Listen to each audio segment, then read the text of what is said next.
Ladies and gentlemen, we are back. First thing we're going to do, switch over here.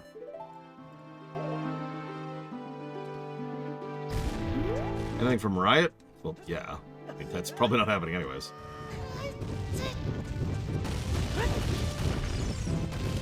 I'm not even sure what circumstance would happen to have me review something like LOL. This game. I knew it, Bella! You just hate joy. Admit it. Admit to your evil ways. Oh, you would also have to say why. There would have to be a why involved, right?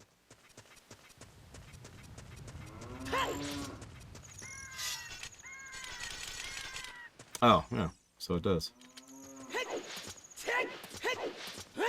Ruined King. I don't know what that is. Destiny. Well, good news. Destiny's an MMO, so that's already vetoed.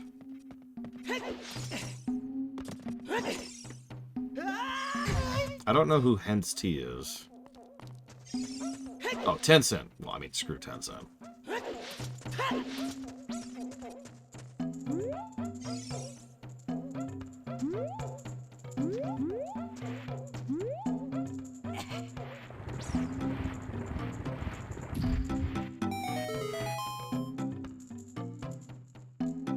Is that really what you think of me, Bella? You think of me as a nitpicker? I mean, be honest. Okay.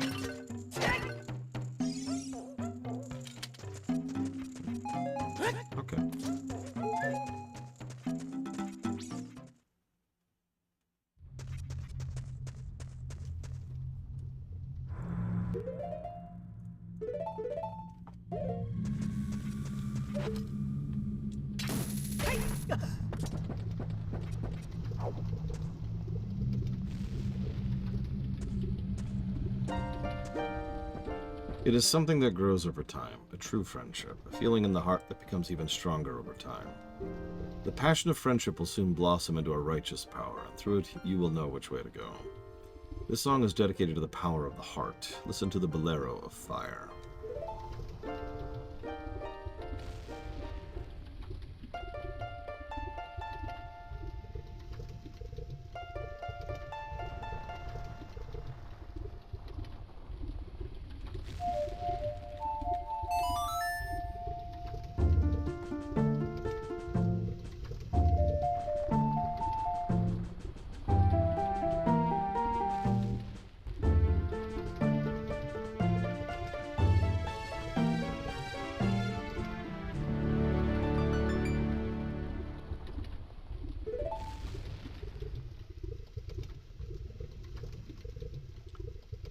Dirtbag. I'll see you again.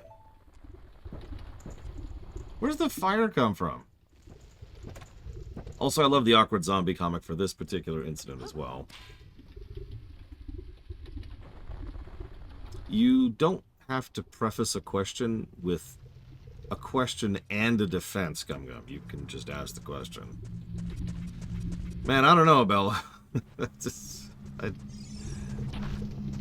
don't know. Oh, shoot. Hey, Ross.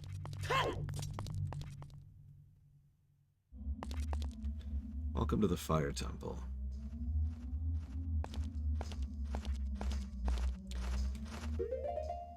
I didn't like the original version of the song, to be totally honest with you. But I like it better than this one.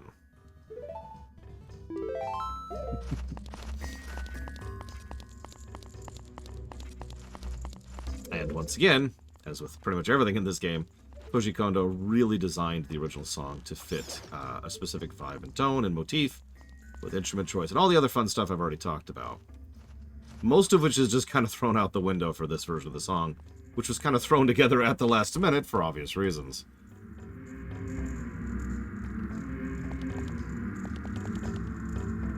Thank you, Command & Conquer 2. Always appreciate.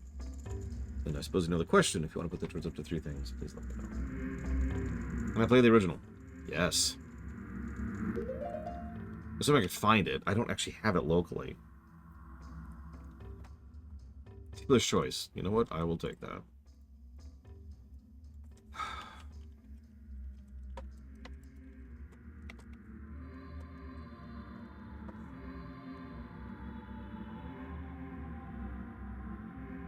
I know, right, Talia?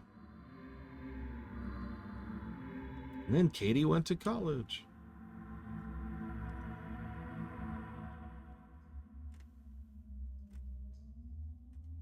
Sorry, I meant to respond to you, Pillage, just now. I was being facetious about FF2. FF2 on the PS1 is functionally the same as FF2 on the GBA, which is actually interesting. Because that would be one of the likely ones we'd play, but we'd have to compare it with the NES version, right? I'm trying to put this into words. It would be... I'm trying to say this without being facetious. It would be legitimately painful to play the NES version of FF2. I'm not really joking. It wouldn't be physically painful, but it would be awful. However, that doesn't mean it's not worth doing. As I just demonstrated with the NES block, a lot of NES block games are going to be pretty terrible. And since we'll have access to things like cheats and walkthroughs, and we will almost assuredly lean on those for such a thing, it might be worthwhile to do that. So I'll think about it. Legitimately, I will think about it. Because, I mean, there's only really 4 games we can do that comparison with, right? 1, 2, 3, and 4. The rest just don't have sufficient variances between their versions. Hey, I have a short Twitch account.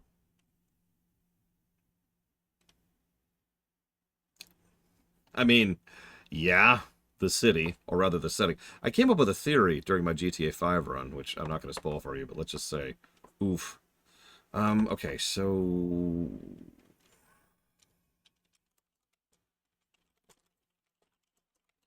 See if I can find a quick and easy thing here.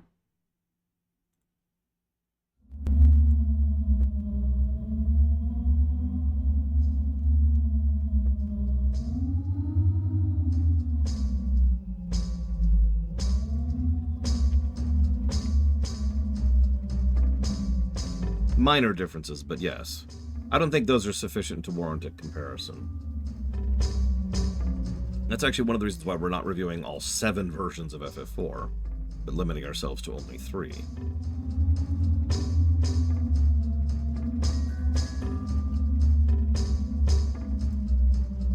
I've never even heard of this company. It's also apparently not out yet.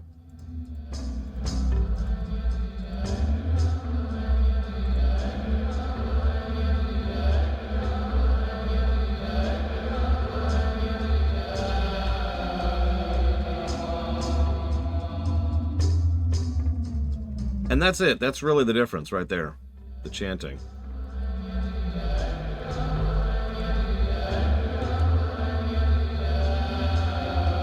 It is a very different vibe.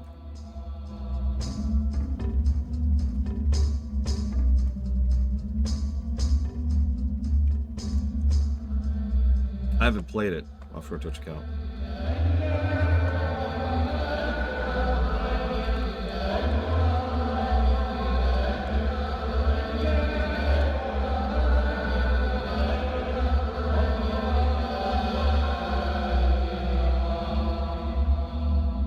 I'm gonna link a random video here in chat if you feel like learning more about that song. Here you go.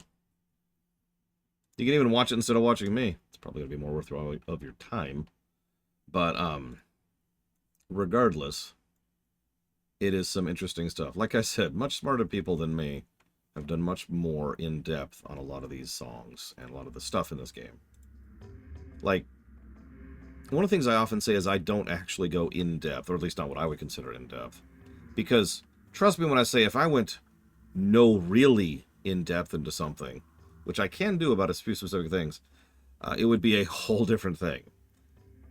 True in-depth analysis is the kind of thing where you can look at a specific cutscene and analyze usage of camera, blocking, position, angles.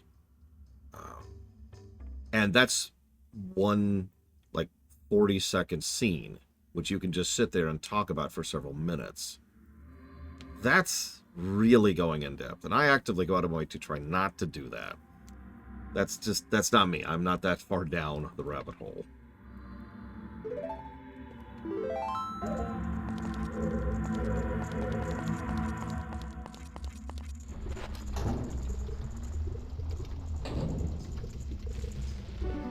Darunya, who's still alive. Who's there? Is that you, dirtbag? Well, it really is. You've grown so big since I last saw you. I want to have a man-to-man talk with you, but now's not the time. Ganondorf's causing trouble in Death Mountain, again. He has revived the evil ancient dragon Volvagia. On top of that, he's going to feed my people to that dragon as a warning to the other races who might resist him. If that fire-breathing dragon escapes from the mountain, all of Hyrule will become a burning wasteland.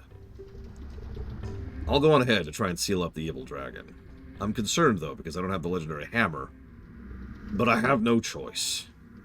Dirtbag, Lore, kill me! I'm asking you to do this as my sworn brother. While I'm trying to deal with the dragon, please save my people. The prisoner cells are in the opposite direction. I'm counting on you.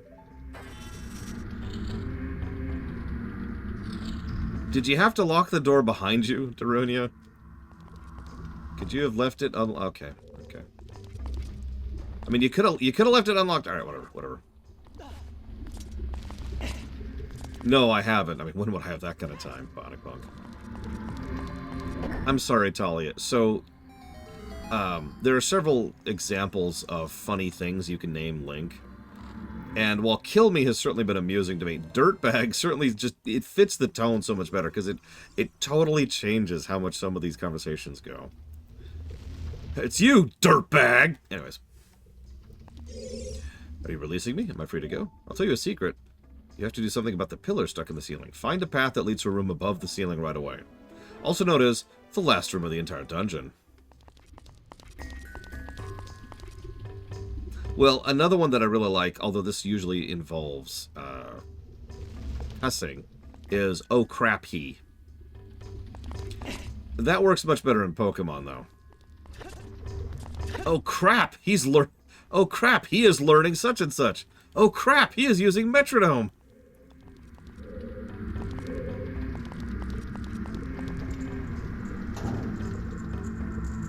Or, oh crap, he uses Metronome. Excuse me, let me get the terminology correctly.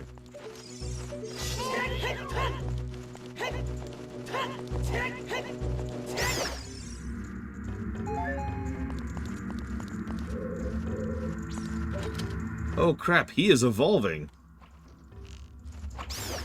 Oh crap, he hit level 15. Anyways, moving on. Sorry. So, Fire Temple. This is probably the most vertical of all the dungeons, very tower-focused. And, you okay there, buddy? Please don't eat me. If you eat something like me, you'll get a stomachache. You'll be sorry. But I like stomachaches.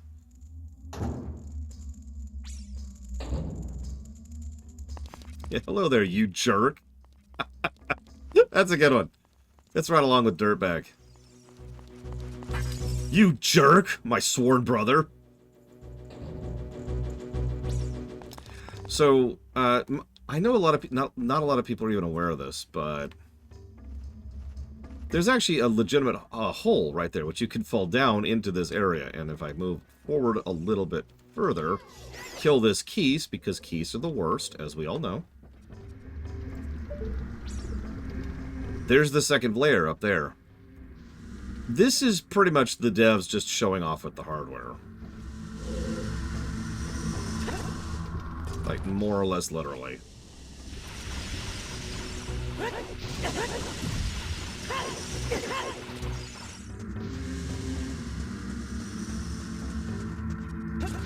As you know, Master. Keese. Our Keese. No. There we go. It's fine, it's fine. It's lava, and we're safe forever.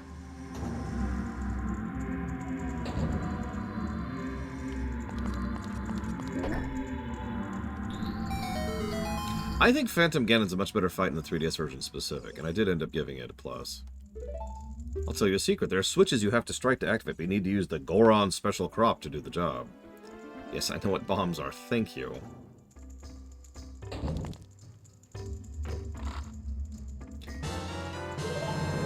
Interesting side note, though.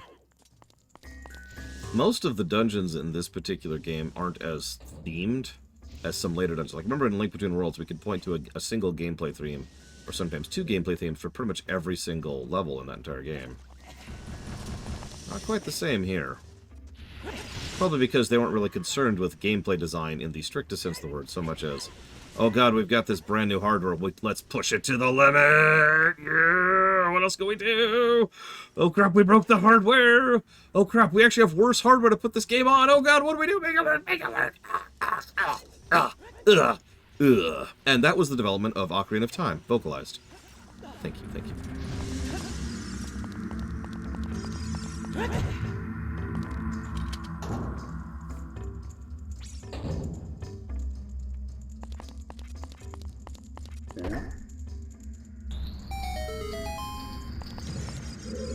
Are you releasing me? A wall you can destroy with Goron's special crop will sound different than a regular if you hit it with a sword. Oh yeah, they bring that back from LTTP, which was a very good... It was a very good feature in LTTP, and a good feature here.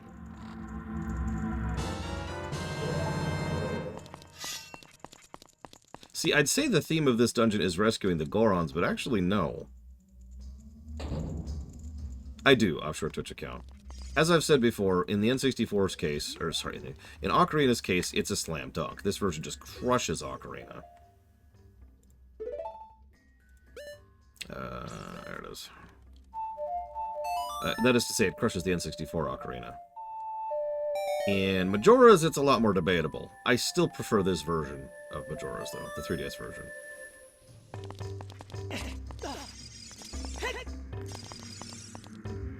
Yeah, don't remind me, Gum Gum. I might have to delete that video. I'll do it. I'm crazy. Put away the sword, Link. There you go. Good boy. No, Ross.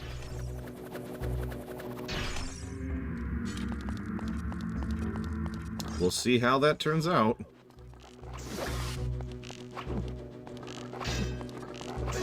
I mean, it also boils down to what you value, right? I mean, I don't mean that even in the generic sense. I mean that in the very literal, functional sense. Do you prefer content, or do you prefer presentation of content? I tend to prefer presentation of content, generally speaking. So, if you give me a version of the game that plays better but has worse content, I'm probably going to prefer that version of the game.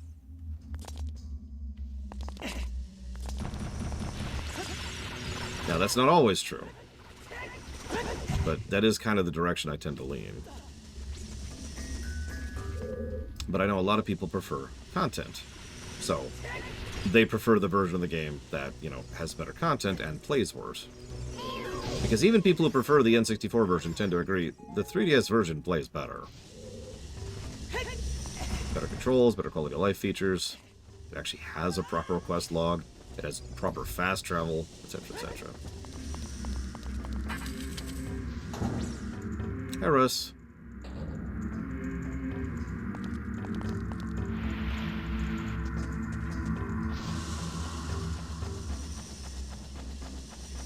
I should mention I have never beaten the N64 version of Majora, and I probably never will.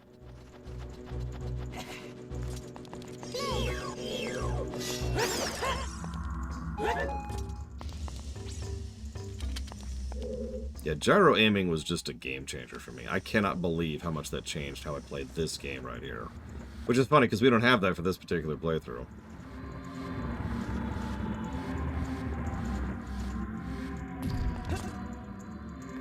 Yeah, you like the random one-way door there of that gentle slope for no reason. Sorry, for just a second I thought I actually missed a key, but no. I actually did get it. You made my heart stop for about a second there, Bella. Don't eat me, please.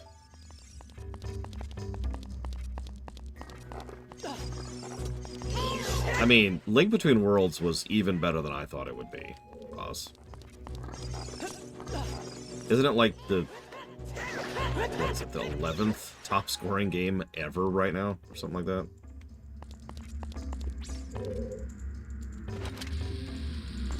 No, no, no! Ah! Not what I meant to do.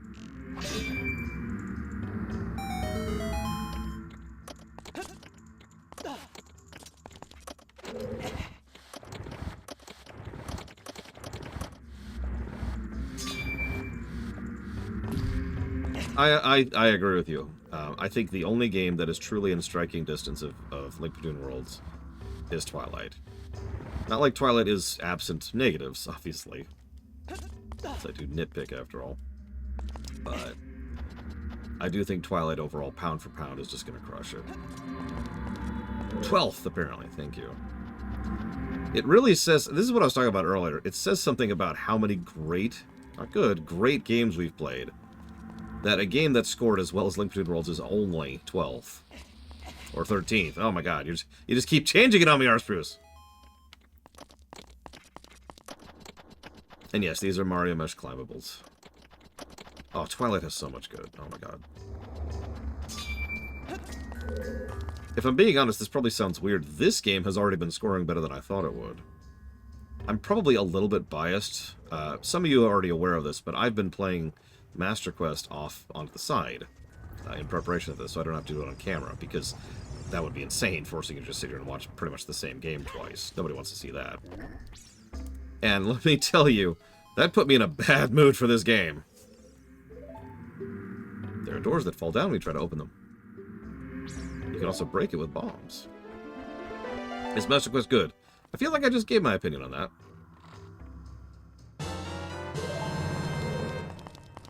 Tears might crush it. I don't know.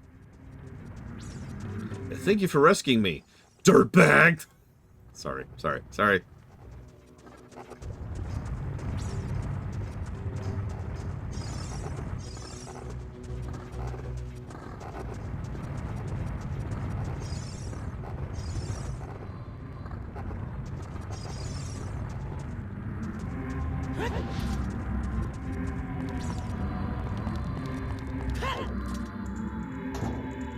Oh, geez. I don't know. After a Twitch account, I'll ask, probably Russ, I'll ask the crowd that question too. If someone has a gun to your head, and you have to choose to make a Master Quest of a game, which game do you choose to make a Master Quest of?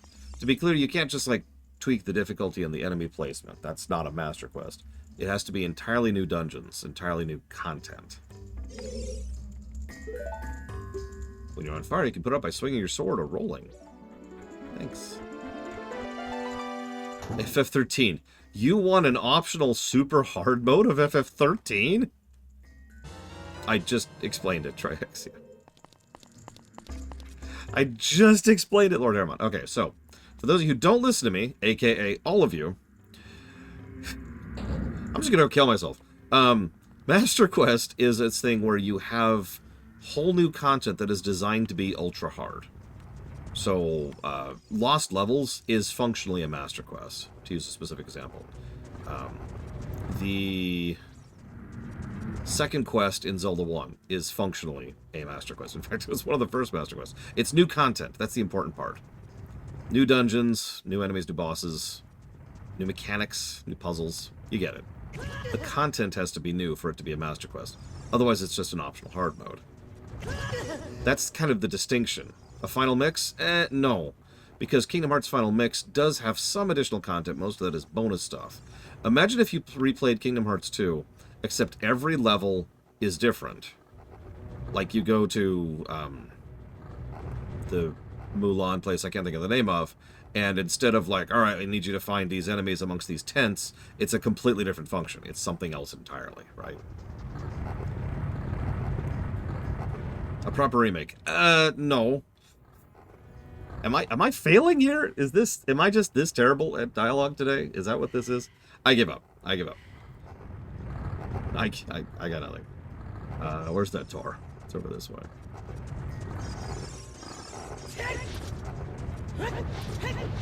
No, I'm just stupid today. I've been having a really hard time bullying my brain into functionality today. I feel better. I feel better after sleep. So thank you for that nap. It's really funny. I'm on a deadline now, and I'm more tired than ever, so I'm streaming less than ever. So that sucks.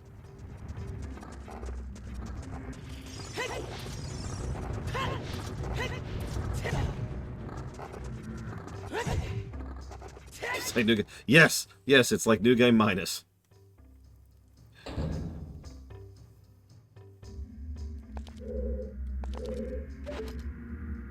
So first we're going to do this. Now, quick question. How many of you, when playing the N64 version, would fall here because of the controls and pretty much no other reason?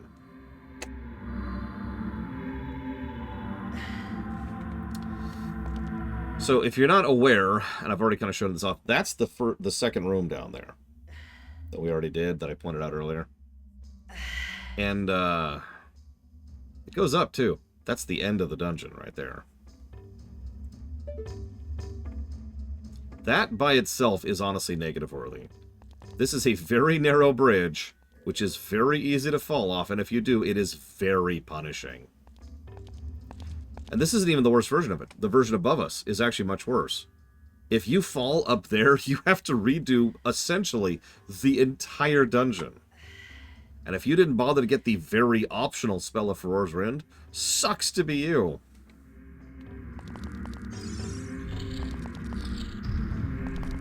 Unlike Din's Fire, which is also optional but much, much easier to stumble into, because they literally tell you where it is, Roar's Wind is off to the side. But anyways, sorry. Sorry, Bella, please don't kill me. No, it's okay, you can kill me, I'll allow it. I will show off Roar's Wind. I will, because I want to show something off. Din's Fire is actually optional. I looked into it. But then again, that gets into one of those interesting debate questions. What qualifies as optional? Din's Fire is intended to be mandatory, and I think that's a better way to describe it that way.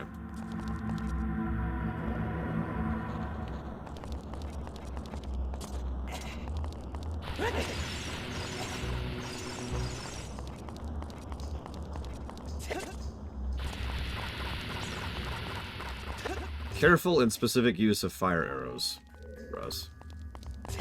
It's a pain. I would not recommend it, but it is possible.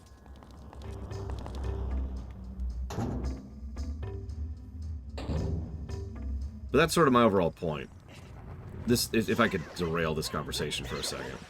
One of the biggest reasons why I don't really entertain the idea that optional content counts for much when it comes to a review process is optional is debatable. The definition of optional is something that is not as hard-coded as you'd think. Even intended optional is a bit of a guessing game. Or sorry, intended mandatory, sorry. I forgot my words.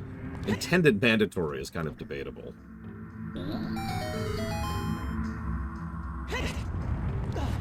Because for example, I'm not going to use a specific example. But if you're someone who's like, hey, I can do this particular trick and I need the such and such for it. And then someone else pops up and says, actually, you don't actually need that for it. You can do it this other way. It's like, oh, well, okay. But was that deliberate? Is that an intentional side method?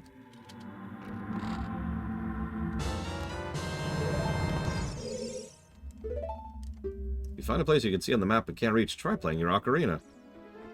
Thanks. Thanks for that. Especially since we've already passed that puzzle. I know, there's another one. So speaking of why this particular dungeon is not going to score super well, did you notice that if we fall here, in this area, we will have to redo that previous section? It's not much. I've seen worse. But, that's not great. And honestly, there's just a lot of that in this whole dungeon. Whoops, you fell. Redo the previous section. Because you fell.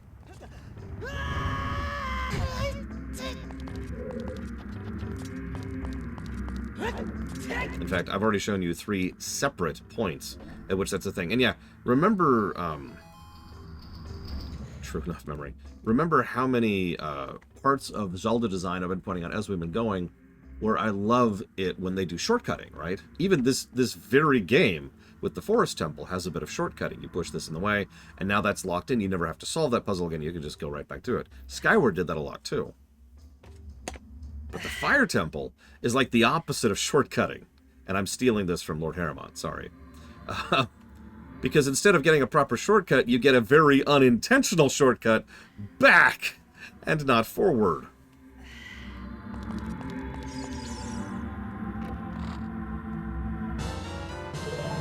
Yeah, you know what? Actually, sorry. There's actually a short... I didn't even do this on purpose. There's a shortcut I'm staring at.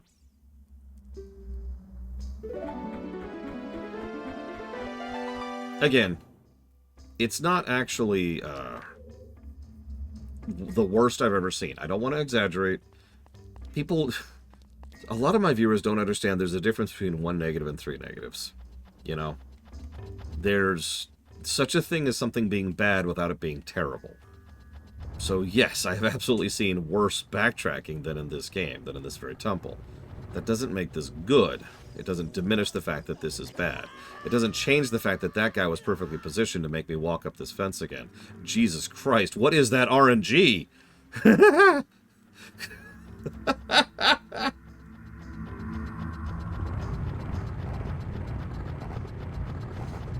That's another thing, Baron. Not to jump on you here, but one other argument I tend to hear for, you know, not giving negatives is, well, I never had a trouble with it because I never fell down. And if obviously, yeah, if you never fell down, then you probably wouldn't have an issue with any of these things. I've also heard the argument that, well, if you got that kind of issues, maybe you should just, you know, get good and not actually have that kind of problem anymore. And it's like,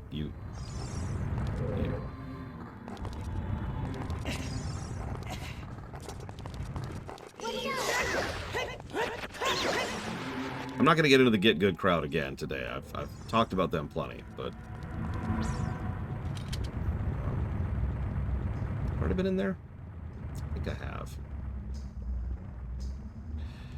No, I know about Scarecrow's song, which I actually don't think we have right now. First I'm going to say thank you to Bella. For some reason, I don't know why you're donating to me, but I do appreciate it, Bella. Thank you.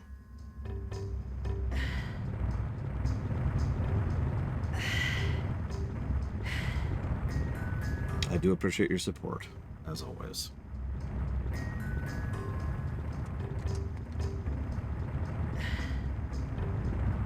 I gotta look up the actual donation.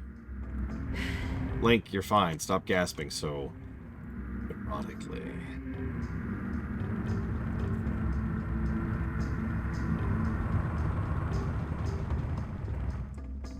So, Cyberpunk, FF16. Boy, that's an interesting one.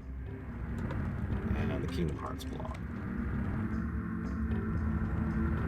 Yeah, listen, you can't have earrings. That's a law. I don't know who wrote that law.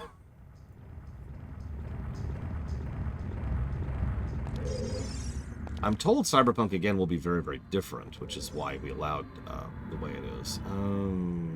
Right. I know where I'm going. I did! Offshore Twitch account. We'll see.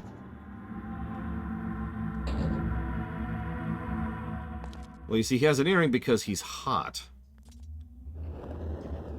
Literally, he's warm. And the earring prevents the fire damage. I'll let myself out.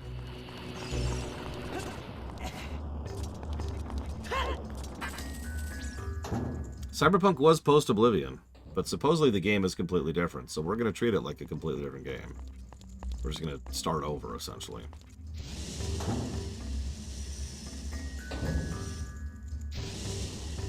No, let's be specific, Talia. What the Poe Collector said is if I looked like you, I could work in a different business. Let's be specific here.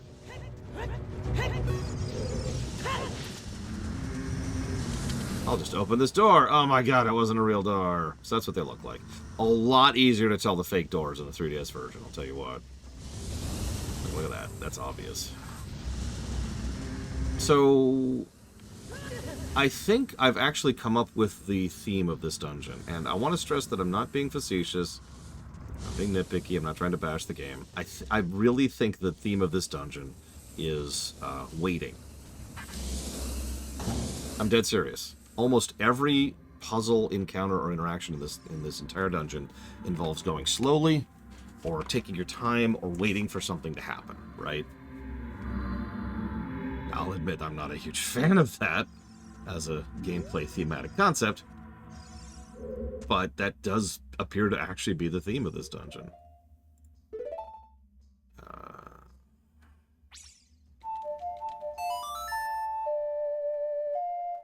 Handle with care. That's... Let me tell you, speedrunning this place, which, well, this is one of the dungeons that convinced me to not speedrun Ocarina, put it that way. I know what you think. Oh, Water Temple. No, no, no. This place is punishing. Any screw-up is horrifically punished. So I screwed up just now. That's okay. I can fix that.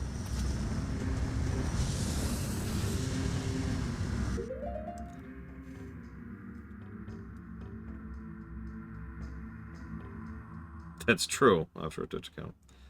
Yeah, once you have the water dungeon memorized properly, it's not really a big deal.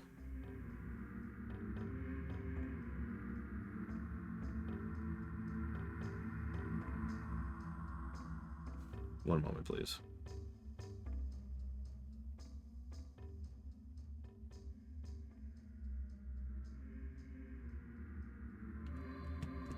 It's still a slog. It's not a good dungeon. But, this place is punishing. Any mistake you make involves losing a huge amount of time. Like, what I just did probably cost me about a solid 40 seconds.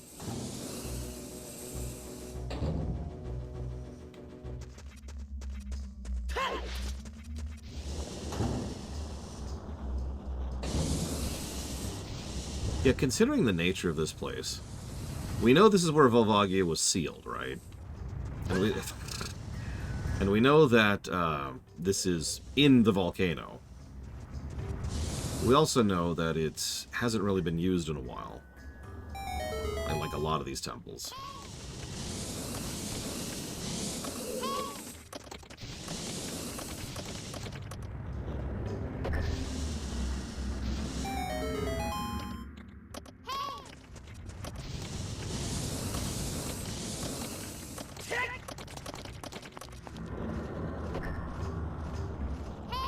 See, I find myself thinking here.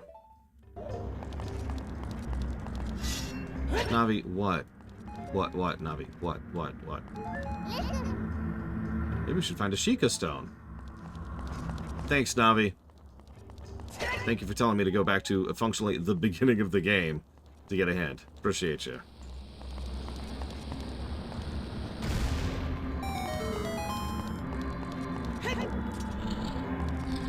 Mini-boss. I love this guy's laugh. Now, they already flat out told us to use the bombs on this guy.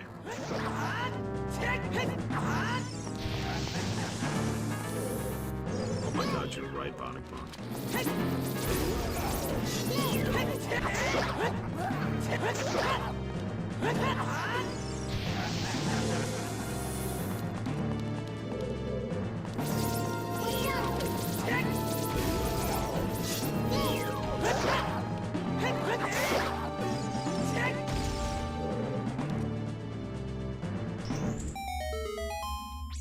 You can also use the hook shot. And I think there's another method, which I don't remember off the top of my head. I just use bombs, obviously.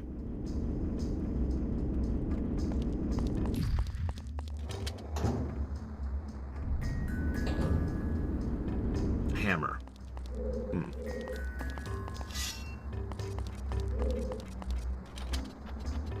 Hey, DC Maven.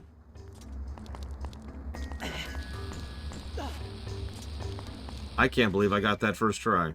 I did it on purpose, too.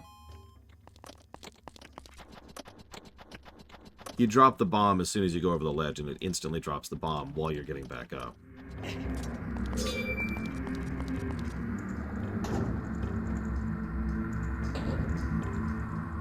This room probably deserves a separate negative. I am not joking. Let me explain this room really quick. You see that? Hang on, let me example in the first-person view. You see this narrow passageway? Well, what you don't tell from this angle is it gets more narrow, like over there. Then it opens up and back over here, but you have to go up that narrow passageway. On a timer, where are you? Where are you? Come here, come here. Go away. As I was saying, you have to go up that narrow passageway, and as soon as you hit this switch, there's a timer. So you have to do it quickly. If you move too far to one side or the other, you fall down. If you fall down to the left, it's not the end of the world. You can backtrack here. If you fall down to the right, you already know where this is going if you've been paying any attention, because that's the pit. The one that connects all 3 levels of this dungeon. You can go back to the beginning of the dungeon, to the second room of the dungeon, if you fall badly here. Now, as was pointed out, there are some shortcuts, which enables you to limit some of that backtrack. But the sheer fact that you have to just walk all the way back up the dungeon if you slip here is ridiculous. And I should mention, this is one of the last rooms of the dungeon. We're almost right here at the end. This is crazy. Now, if you happen to have Farore's Wind, which I remind you is optional, that does help a little bit. I didn't know about that for a really long time, to be completely honest with you, because I don't have a good reason for that. I never really used Farore's Wind. But this, yeah, this ain't great, is what I'm trying to say. So this by itself deserves its own negatives. That's at least 2 negatives for this dungeon.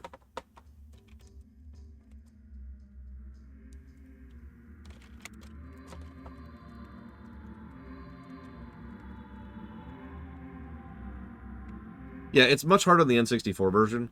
I'm probably only going to give this a single negative for this version, because it's still bullcrap if you fall. But as we've pointed out many times, the controls on the 3DS version are much better. Much smoother and much easier to control and much less jank. It is way easier to fall off of this ledge back in the N64 version.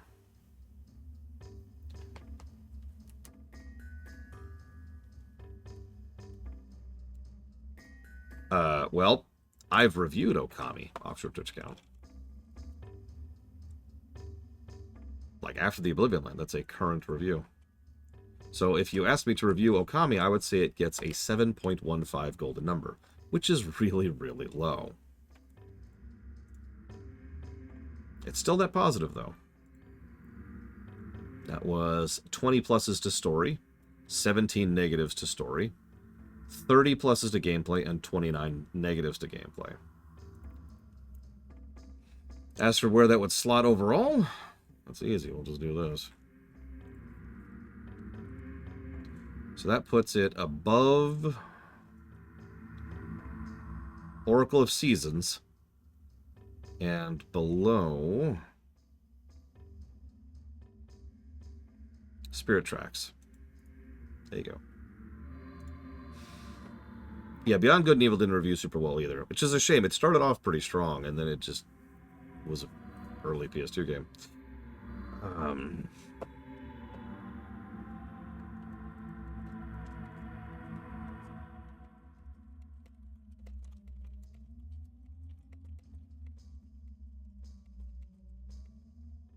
It's coming out one of these days, Bionic Punk. You watch.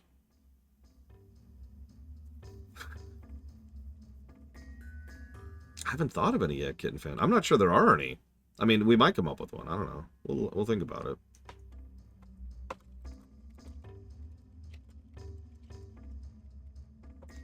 Type exclamation mark franchise into chat, offshore Twitch code. Also, type exclamation mark genre into chat.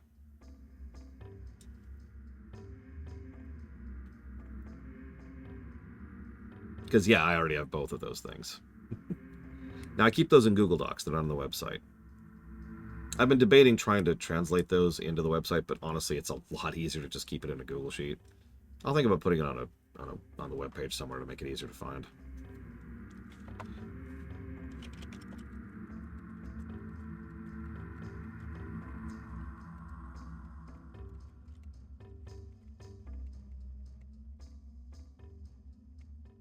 I did have a vault. That's gone now, though. We got rid of that.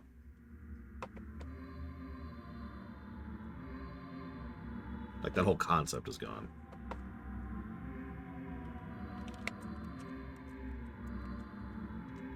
No, the vault was games that it was an idea. We were trying to limit the number of games that were on the list, because right now it's like 400 games.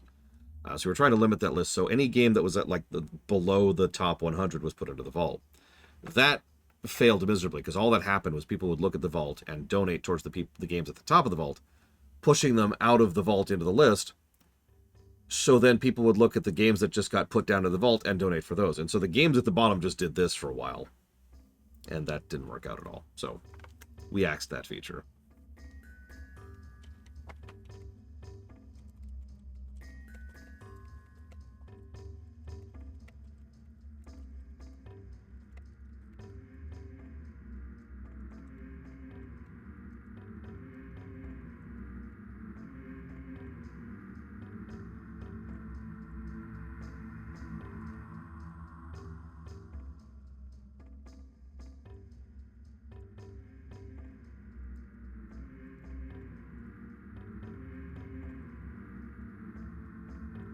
Okay, so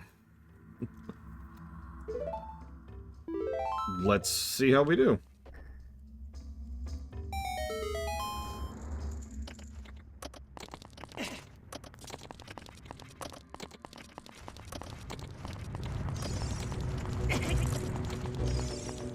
That Keese.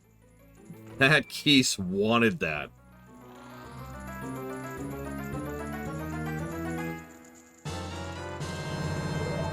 My God. You saw that, right? He wanted me to fall there. Yes, there is a long way. I don't know if it's physically possible to make it the long way. Legitimately. Like, because you have to do stuff like this the long way, and that really adds to the timer. Oh, I was just thinking that, Kitten Fan. Like, I don't know if you saw, I actually swerved slightly to try and avoid it. Realized, like, in a millisecond that was a bad idea. Stopped swerving to avoid it and just took the hit.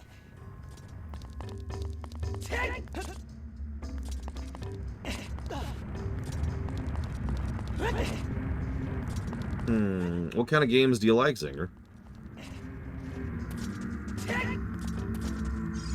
Although, if you want an easy suggestion, any one of the major consoles or a PC are all a good place to start, because all of them have tons and tons of games, types of games, and quality of games that you can choose from.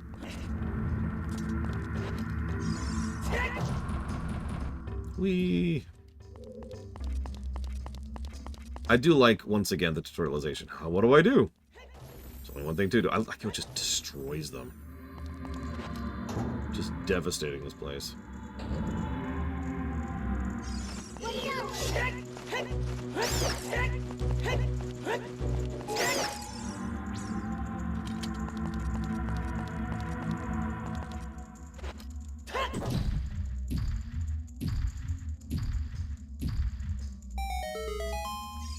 I'll give them this. They make the hammer feel awesome, even though it kind of isn't. In fact, we already have a better weapon than the hammer because we have the Begoron.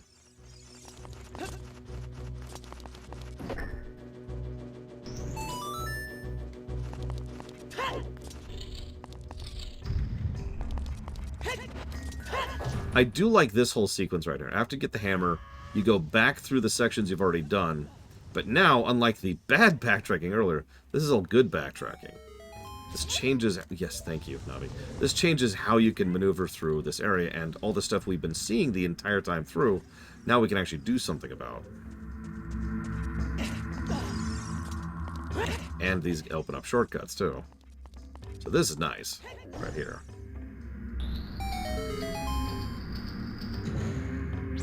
That's true. If you need a good PC, that's what the Steam Deck's for.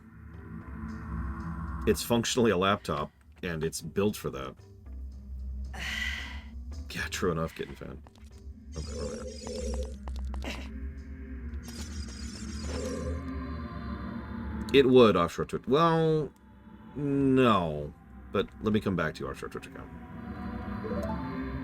The door is hidden behind the statue at the entrance to this temple. With the Scoron special crop, we'll work on it. Don't you have anything stronger? And we don't get that hint until we already have the hammer, which is nice. Something these games tend to do, and I tend to not like it, is when they give us a hint that we can't really use yet. And so it's kind of a misleading hint, right? It's making us think in a direction we shouldn't be thinking in yet. In this case, we get the hint now that we are thinking in that new direction.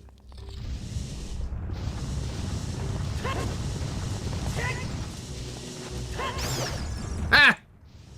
That was even on purpose. Boop. Oop, wrong way, wrong way. Yeah, unlike Skyward Sword, which literally tells you the solution to the puzzles. Skyward. So close. Frustrating. I didn't do it on release, it was like a week later, but yeah, I have reviewed Elden Ring pretty much right when it came out. In fact, before a couple of bug patches went in. So my experience with a couple of bosses was a little bit different. I still retain that I beat the Fire Giant very legitimately. Ah! I did that on purpose, too.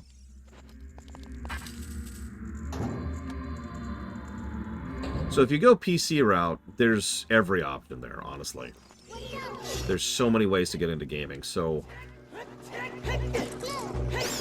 God, how would I get back into gaming? Okay. I would recommend one of two types of games, regardless of genre, if you're going to try to get back into gaming, especially after being out of it for a while. Either games that are easy to pause, or games that are short.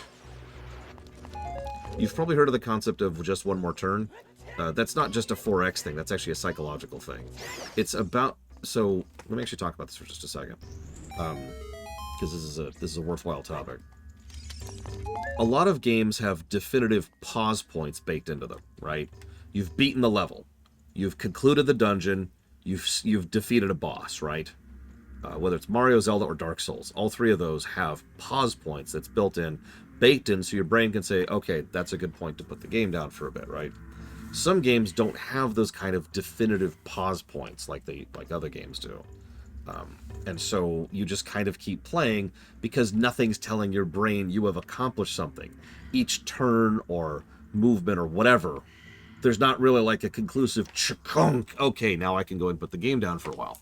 So if you're trying to get into gaming or trying to get back into gaming, or you're trying to, you only have a limited amount of time to game, you want to look into a game that is going to have that kind of chunk pause point that enables you to have that psychological thing of, okay, that's a good point to put that down. I'm going to go work on dinner, right? By contrast, the other type of thing you do is play very short games, which kind of fulfill the same objective in a different aspect. If I sit, this is an old example, but if I sit down and I play Mega Man 5, I could smash through that game in 2 hours without trying. If I play Mega Man 2, I could smash through that game in 30 minutes without trying. You get the point. Those are bad examples, but you get the idea. There are plenty of games that are designed to be much, much shorter, and therefore something that can slot into time easier.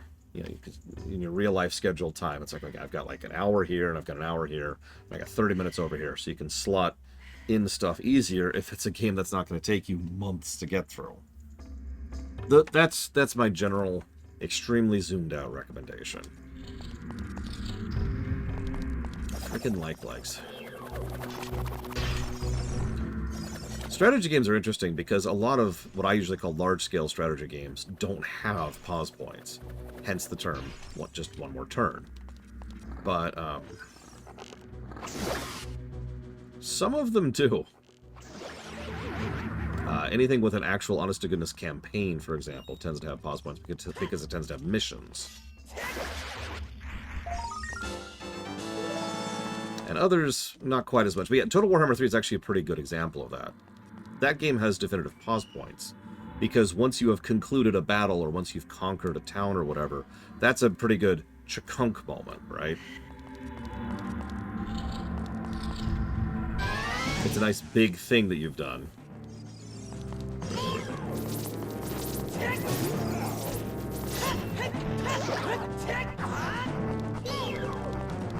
Get back here.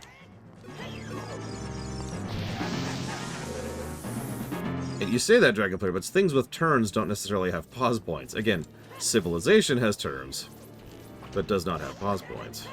Not really.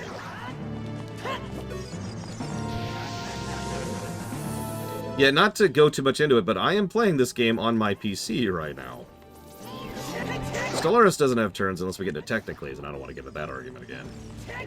It is functionally real time. RPGs tend to lean into this, too. Or even roguelikes. Hades, right? You smash through Hades, dead, back out of the beginning. That's your pause point. You have finished a run. FTL, which was brought up earlier by, I think, Lord Harriman, is another perfect example of that. FTL, I failed. Back to the start. Pause point. Hitman, stage-based.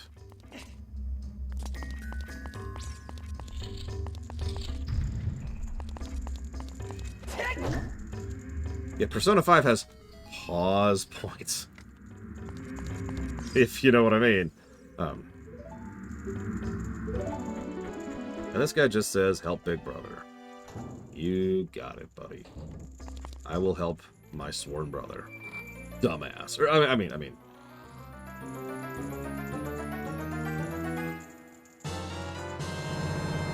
A game that is all pause points. Yeah, it's called Risk. Risk, you may have heard of that.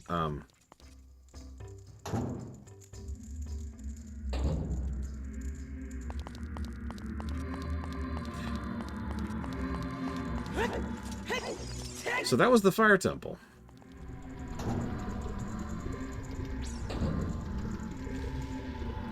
I think we're going to go ahead and give one positive underneath all of the negatives we already gave. Yeah, Elden Ring... No, see, Elden Ring's pause point is, oops, I died and lost all my souls. No problem, I'll go back and get my souls back. Oops, I died again, those souls are now gone. Put the game down, walk away for a week.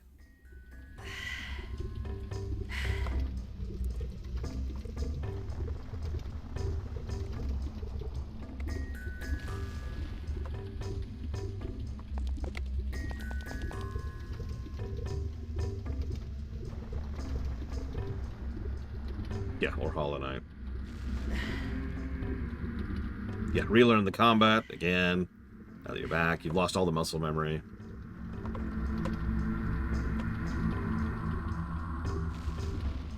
It's the evil, Talia. That's what did it. It's the evil.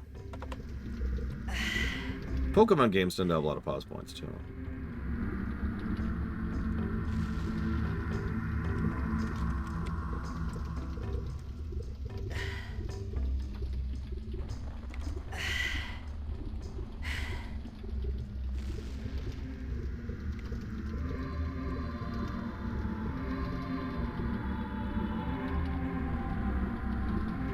Nobody, Talia. I didn't say that. Please don't kill me, Talia. Please. Oh, Talia. Talia. Talia, what are you doing?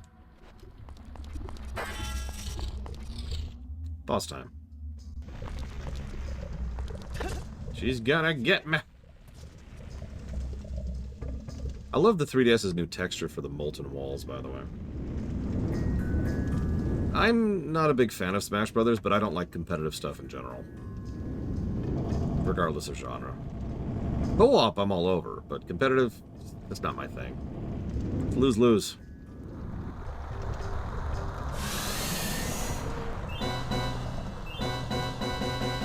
Looks cool.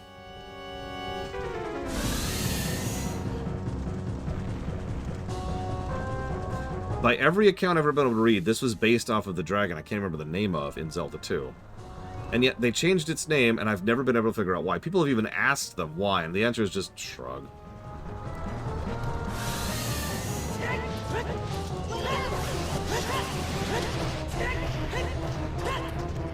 Game.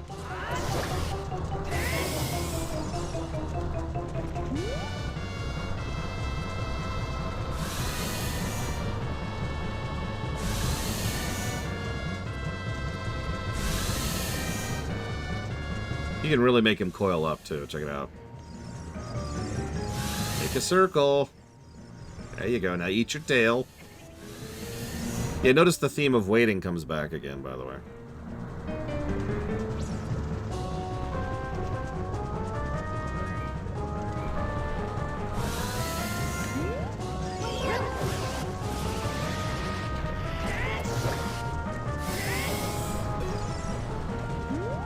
Yeah, I know, Kitten Fan. I knew it, Talia. That's all I am to you.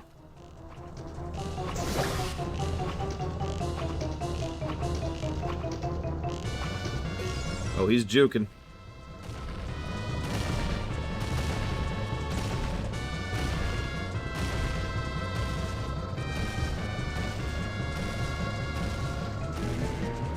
Barba. Thank you, Chibi Gamix. I couldn't remember the name.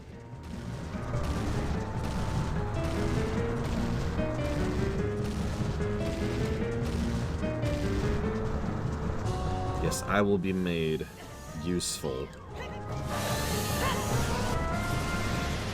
I love the trail, by the way. The fire trail of Volvagia's, like, air? I don't know what that is. The fire.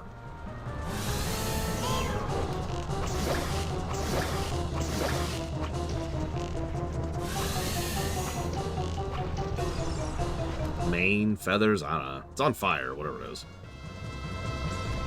I know, Tali, isn't it great?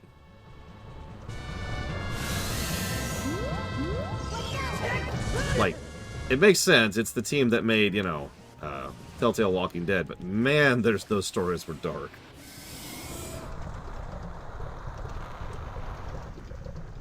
You remember the one where we had to have an entire discussion about the systemic structure of slavery in Telltale's Minecraft?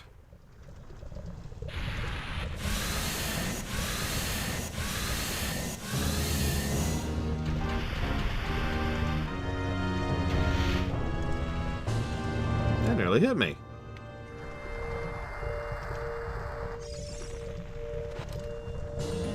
Yeah, there's a pretty good chance that Darunia was just eaten by Volvagia. Like, I'm sorry to crush your hopes and dreams, but Darunia is turbo dead. I'm sorry. Like, this is one of those situations where they don't say it outright, but no, Darunia's dead. He came in here at the beginning of the dungeon. He's like, I'm going to hold off the dragon. Cool. Then we go, do the whole dungeon, come down here, enter here. There is no sign of Darunia. And we just face the dragon, which we then kill. And then we enter the freaking spirit realm. And there's Darunia. Huh. Yeah, no, he's dead. I'm sorry.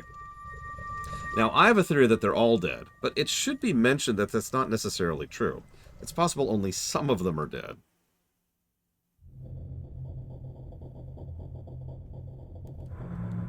Yeah, we can... Oh, that poor guy. Yeah, Darunia literally sacrificed himself to buy us time to finish the dungeon.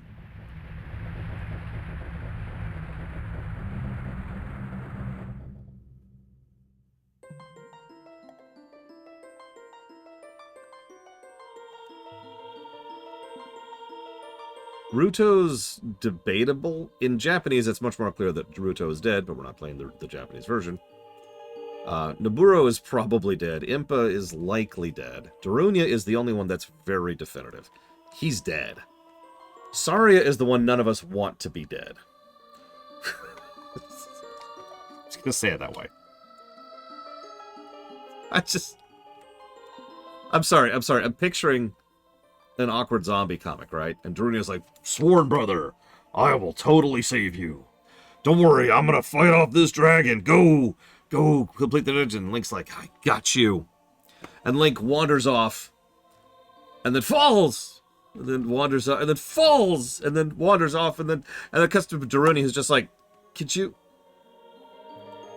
Link! Oh my god.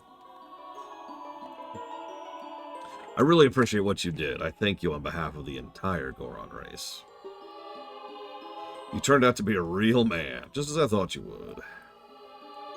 By the way, I, the wild Darunia, turned out to be the great sage of fire. Isn't that funny, brother? Well, this must be what they call destiny. Nothing's made me happier than helping you seal the evil here. Hey, brother, take this. It's a medallion that contains the power of the fire spirits and my friendship. Oh, I haven't mentioned this yet, but as another little anecdote, in the original code, and we saw some of this in the Giga Leak, all these medallions were designed to have uses as items. So you would literally gain another ability, you know, another bit of kit after finishing a dungeon. I'm not sure why they turned these into plot coupons instead of that, because that actually sounds kind of cool. In fact, I would have preferred it if the 3 spells we get were progressed through these rather than just being able to go and find them in a mostly optional format throughout the course of the world. I bring this up because the most concrete... Aw, you're my bro, Darunia. Don't forget it. The most concrete evidence we have of this whole thing is in the original version. This is actually not going to be true in the version we're playing. They patched this out. But in the original version, the Din's Fire puzzle to enter the Shadow Temple is actually the symbol of the Fire Medallion. And the Fire Medallion, there's some code things too, but that's the big one. Yeah, maybe the Spirit Medallion gives you the light arrows. The Forest Medallion would probably give you Farore's Wind, because Wind Dungeon, right? I'm not sure what else. I'd have to think about that. I know, Ross. You know what? Actually, that's a good point, Ross. What's the story? What would the Shadow Medallion give you? Because, yeah, I would say water would be Neryu's low. Or maybe the ice arrows. That's not a bad idea.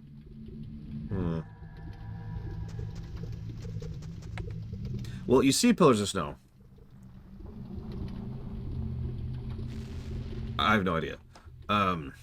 Shadow gives you edge. Oh, no, that's a good idea. Shadow increases the magic, right? The magic upgrade, which reduces the cost by half of your magic abilities. So there you go. So that's your Shadow Medallion thing. And that is from one of the fairies. And, so hang on, so what's that leave? So we got Forest, Fire, Water is the other spell, and then Spirit is the light arrows, and then Shadow is that. I think that's actually all of them. Well, I guess there's the light. I don't know what the light medallion would do. Because you get that as soon as you hit the Dark World, right?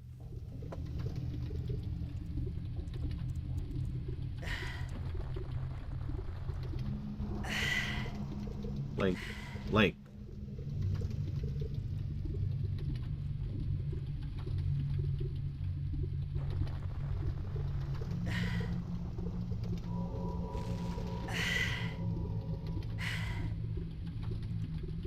It's the human... You know what? You're right. I'm sorry. Let's fix this.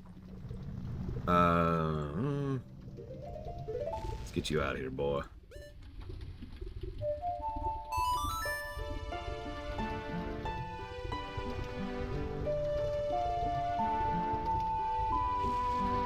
Oh, I like that idea, Lord Harriman.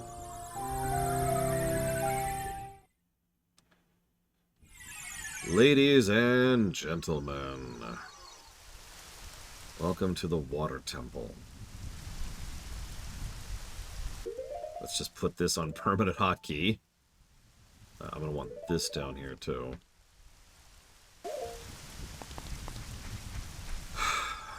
I don't want to hype this up or down. Because the problem with the Water Temple is it's kind of like talking about the prequel trilogy. Or more specifically, Phantom Menace. Let me explain. Do you mind? Do you mind if I pause and talk for 5 seconds? Is that allowed? Is it okay with me doing the thing I always do?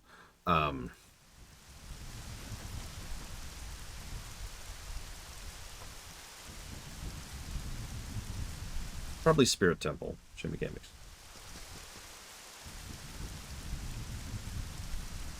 The Phantom Menace is a bad film.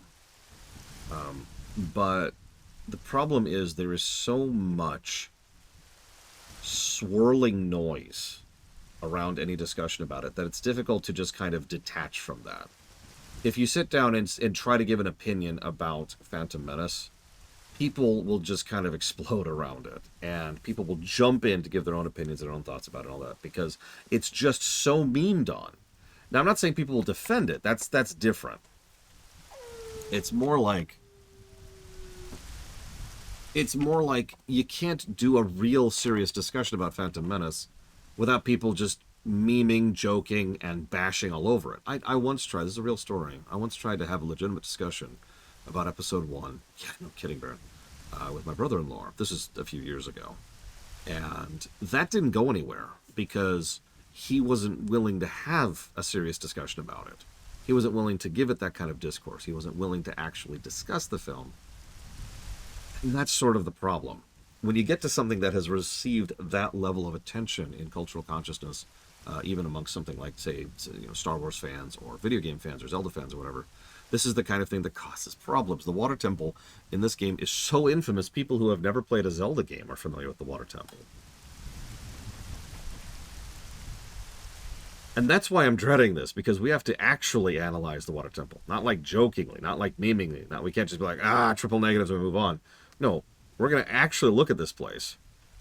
And we're going to see how this place actually lays out. And I'm even predicting I'll forget one of the 3 things, because there's 3 things in this dungeon that if you forget, you have to redo the whole temple. That's not a joke, by the way. But we'll see. Now, I don't understand that question, Rain 36. I'm sorry. Use for Horse Wind.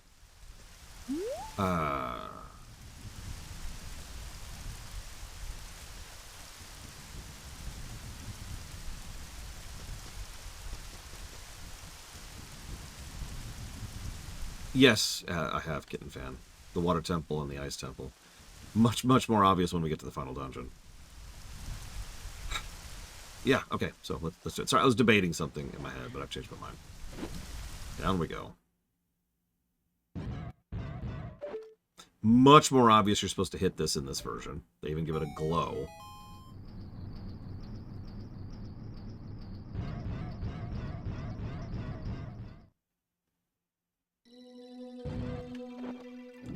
So, let's get this out of the way right now. One of the biggest negatives this dungeon would have received, it no longer does. Why? This is the 3DS version.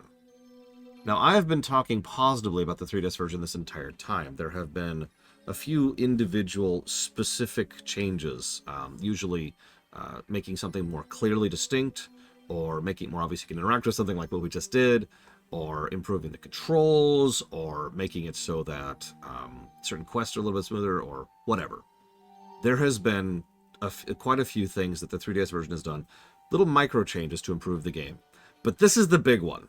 As stupid as it sounds, being able to do this by itself is something that is a huge quality of life change. Now, I'm not going to give that a positive. What I am going to do is I am not going to give it multiple negatives. So that is a fairly demonstrable increase in quality over the N64 version right there.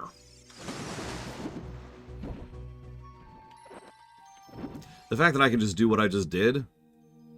So let me demonstrate a little bit. So obviously I can swim around underground, right? Wee, swim, swim, swim, swim. But if I have the boots on, I'm stuck. You notice I'm moving right now. You can't tell because I can't move.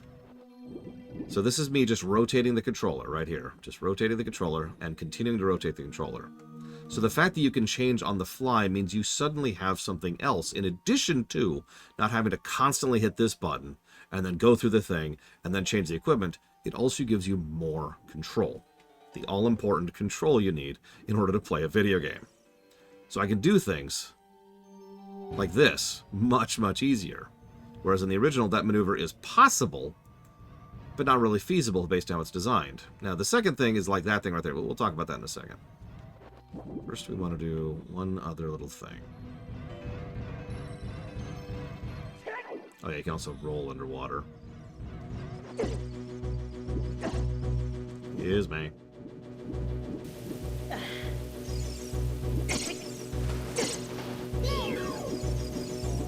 That's not actually the wrong spot. I may already be turned around, which would be funny.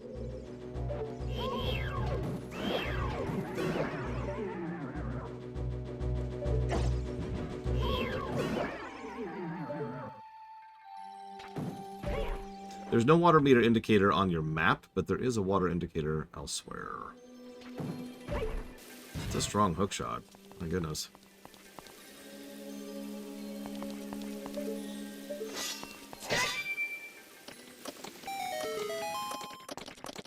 Jesus, game. Oh, that's where he fell first. I was going to do that anyways.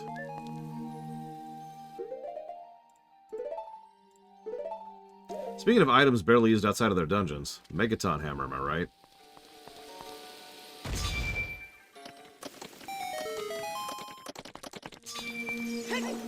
Oh, come on, game.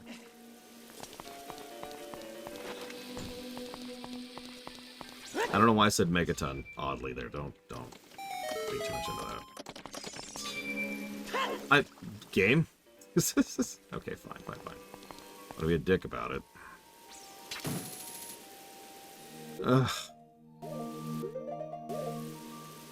Okay. So I didn't want to use the arrow because I have arrow. One arrow.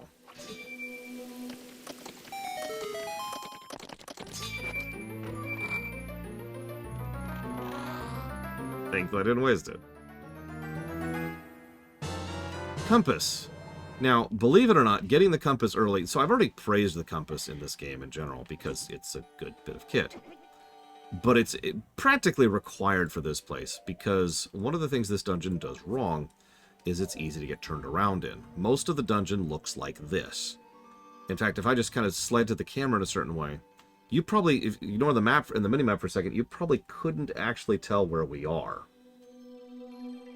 Like, there are at least 4 parts of this dungeon that look just like this. Samey dungeon design in a place that is this labyrinthine and is once again vertical, as most dungeons in this game are. Well, that makes it much easier to get lost, so being able to have that compass is nigh mandatory.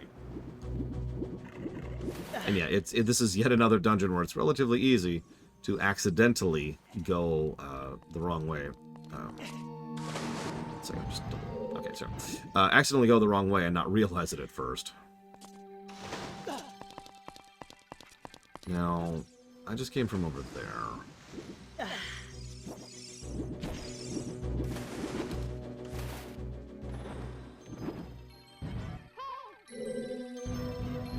What, Navi?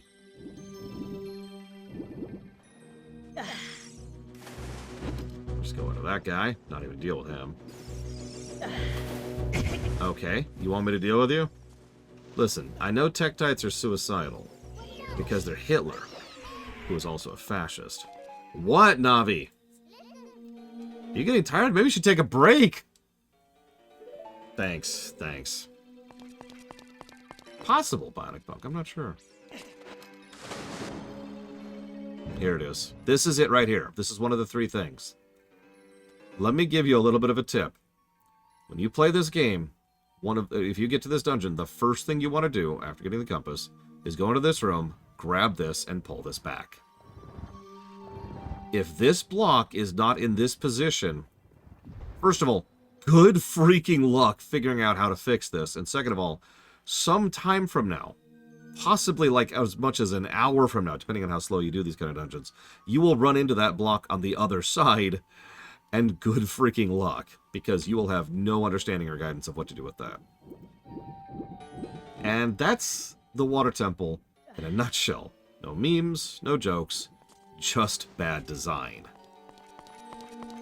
I shouldn't say just bad design. There's some good stuff in this dungeon too, but like, what in the crap?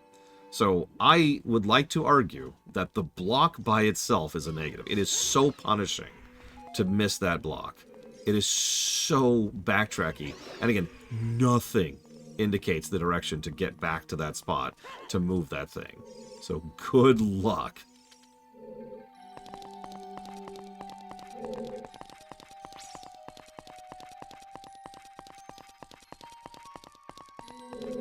So yeah, I think we can fairly call that a negative. The one key is something else we'll have to talk about in a minute.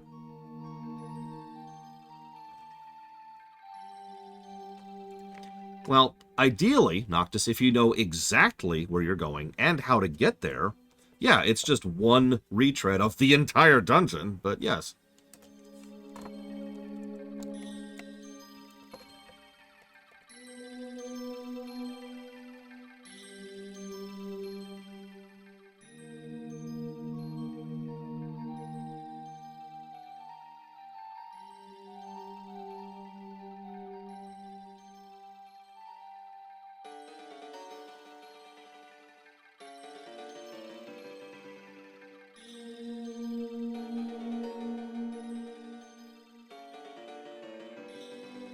If you say so, Ross.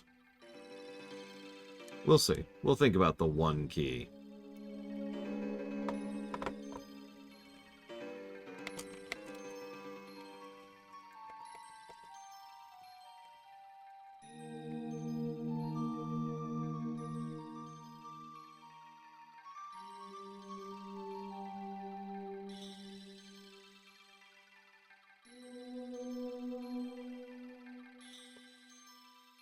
Okay, so we've moved the block. I remember that block extremely well because I've played this dungeon a lot, and I actually tend to forget where the one key is, but I never forget that block. If we just had a key blade, you know?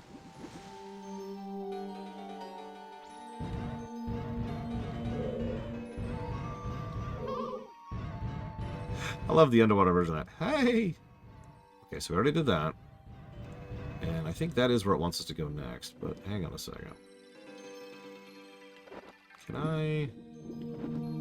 Nope. Okay, what about...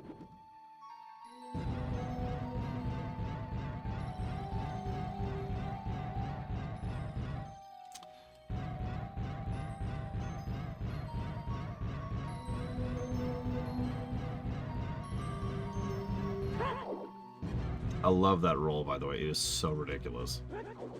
Look at that roll. That roll is golden.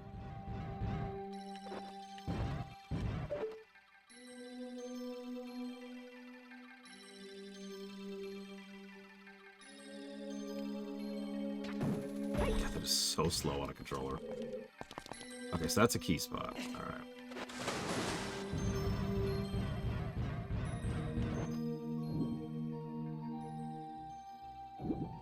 I remember the one key pretty well, because when I started speedrunning this game, I kept forgetting the one key. It's not really in the way, which is part of the problem. So here's our one true love. Oh, you, if I'm right. Dirtbag? You're Dirtbag, aren't you? It's me, your fiancé, Ruto, Princess of the Zoras. I never forgot the vows we made to each other 7 years ago. You're a terrible man to have kept me waiting these 7 long years. But now's not the time to talk about love. You've already seen it. The Zora's domain is totally frozen. A young man named Sheik saved me from under the ice, but my father and the other Zoras have not yet. I want to save them all. I want to save Zora's domain. You have to help me. This is a request from me, the woman who's going to be your wife. You have to help me destroy the evil monster in the temple, okay? There are 3 places where you can change the water level. I'll lead the way. Follow me. And we'll talk to her one more time.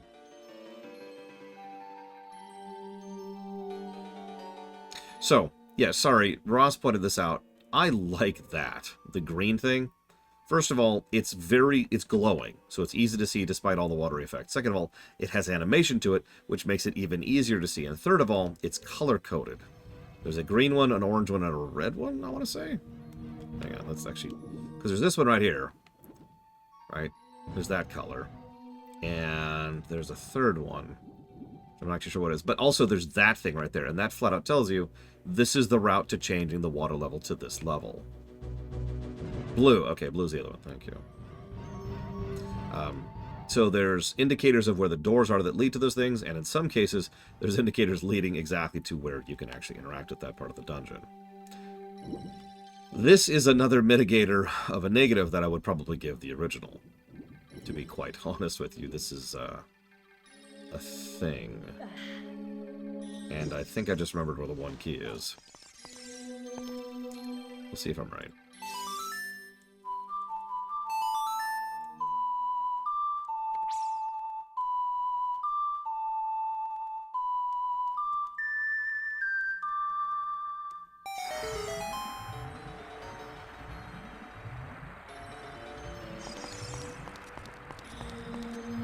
Oh, I screwed that up really badly.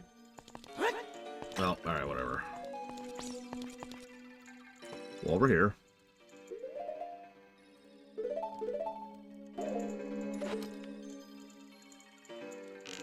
No, don't.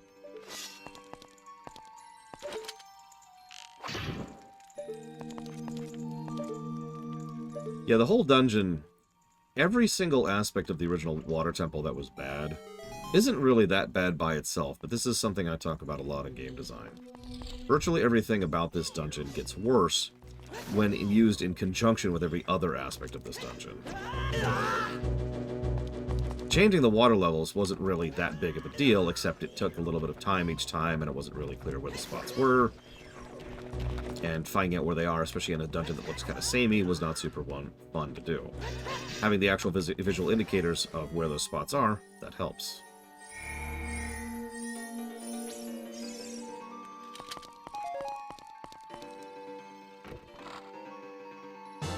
So there's one of the keys. That's actually not the one key, by the way. Yeah, Sticker Star is a better example of, yeah, this whole game sucks.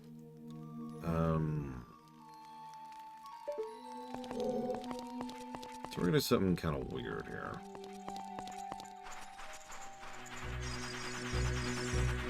Was it this way? I actually don't remember. I don't think so.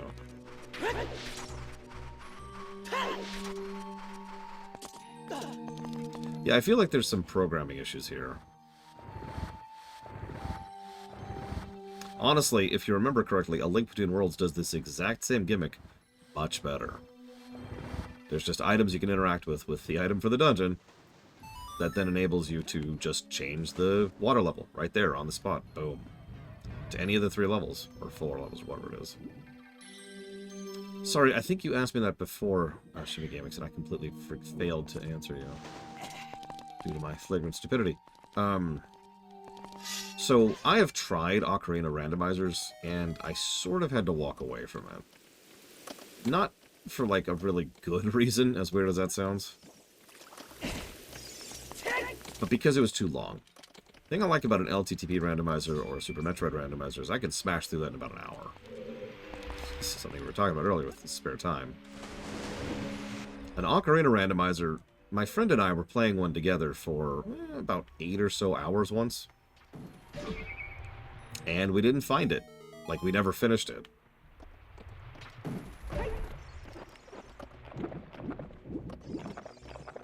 We never went back.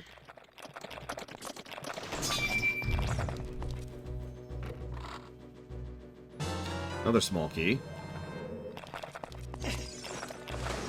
Oops. Back up.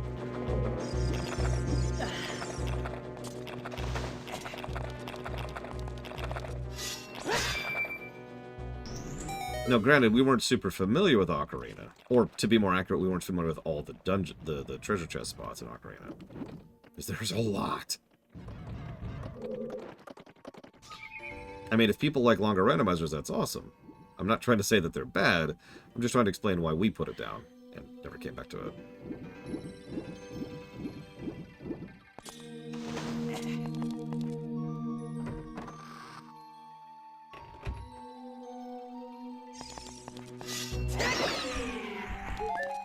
Yeah, I was thinking about this. I don't know, maybe this is just the infrastructure guy in me. Oh man, Ori Rando's so good. Sorry. Even FF4's Rando is actually pretty short. But I love the idea that this was actually a... kind of like the water temple in Majora's, I guess, now that I think about it. That this is a place where water would go to be purified. That, in other words, the reason that there's clean water throughout the course of this area is because of this temple. This could add a little bit of horror to this entire situation, because screwing this up isn't just freezing Zora, it's actually screwing over the entire country. Ganondorf might not even be aware of that, because he doesn't understand the significance of it. This is perfect. Like, you screw with a country's water source, that's bad, you know? Because, yeah, crops, even ignoring farming, it would affect foliage, which would affect fauna, which would affect food. And weather.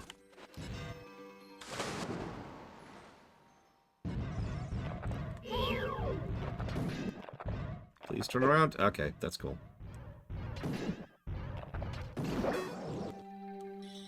Yeah, functionally, yeah, Dakota. Now, I'm not saying all of these places fulfill such a function, but I don't know, in my head, that's always been what this place is. I'm probably extremely wrong.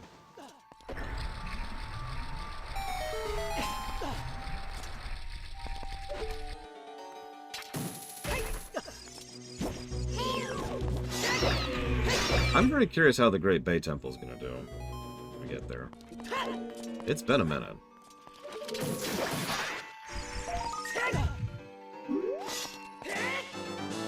You gotta pose to get the gold Skulltula. It's mandatory.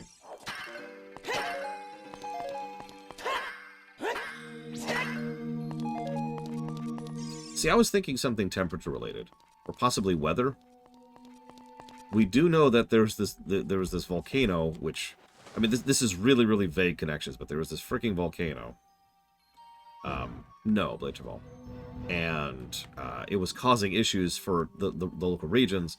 Maybe that was literally contributing to something like ash storms. But under normal circumstances, the Fire Temple keeps the weather more regulated. Keeps the temperature correct, right? I forget what that's called. The temperature bubble or whatever?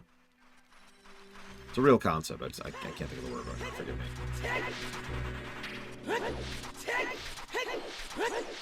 Did I already go through here?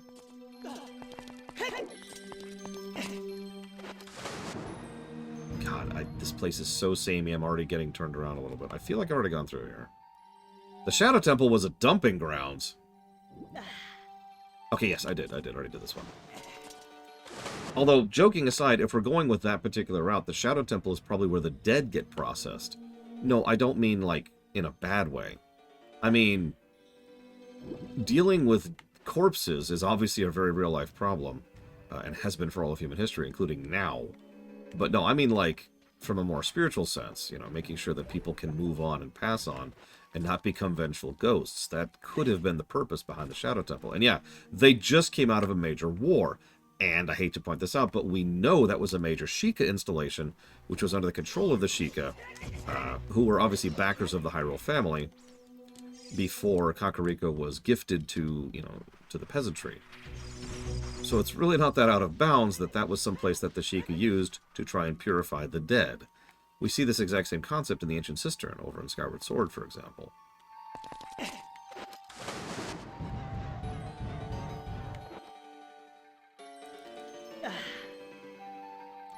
And of course, it can also be something more banal, like trying to fix, you know, the corpse problem. Okay, that's what I thought. No, Pillars of Snow. I have Valerian.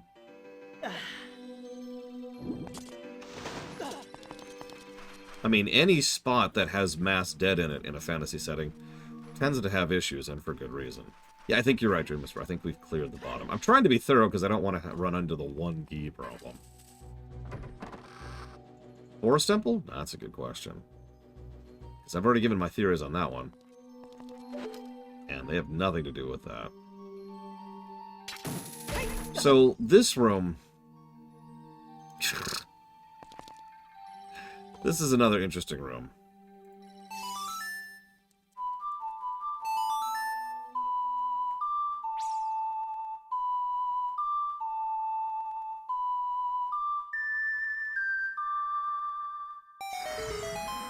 Notice the camera goes out of its way to show us that. I'm almost positive that camera angle is not in the original. And you were just supposed to figure it out. Because I cannot have been the only person who was having trouble finding this spot right here to progress. In fact, a semi-recent terminal montage video made fun of this exact spot.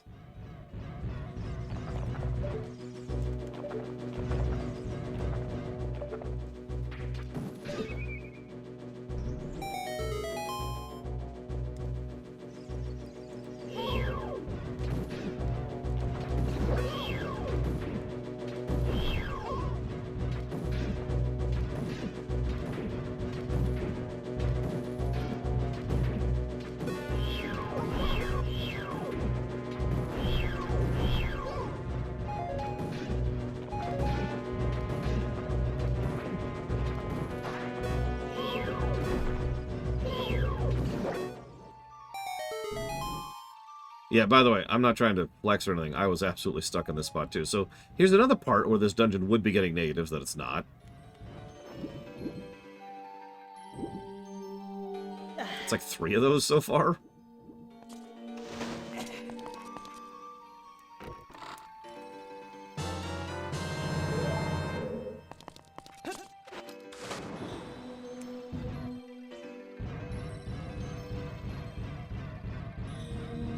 If we're looking for a less Magitech-y, more banal vibe for this place, I like the idea of it being a bathhouse.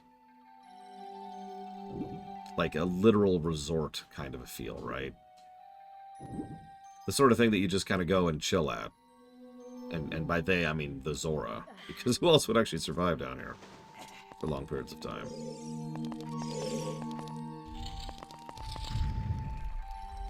Yes, actually, Bella. Grezzo's had an interesting history. Okay, so let's start doing second floor-y stuff. Yeah, healing or luxury. Or both. Explain the spikes. Quantum. Did that work? Okay, just making sure. Sorry, I'm being a little more thorough than I normally would be, because this place. Although, actually...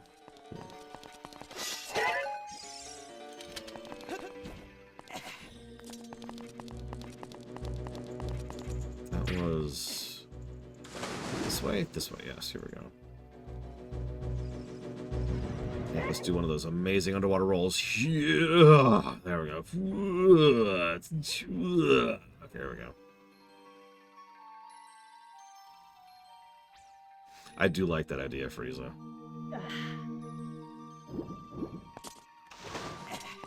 The idea that the Hyrulean royalty were allowed to engage in the baths for healing and relaxation.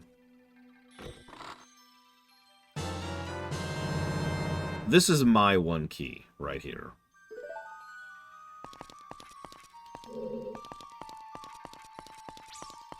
Now, I say it that way because if you're paying attention earlier, and I'm sure you were, most people have a different one key.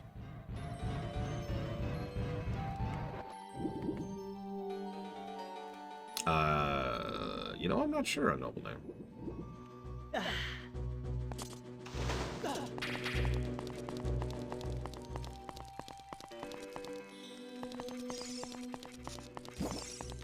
Where do we go this way? Ah, right. That. We need the long shot for that. Or to glitch the game out. Another interesting thing about this dungeon. We go a decent chunk through the dungeon before we get the dungeon item. Which is a little bit strange, because most dungeons do exactly that, right? Like, most dungeons in this game give you the dungeon item pretty early on. Think about how quickly we got the slingshot, for example. Even the bow was like 1/3 of the way, maybe 1/4 of the way through the Forest Temple.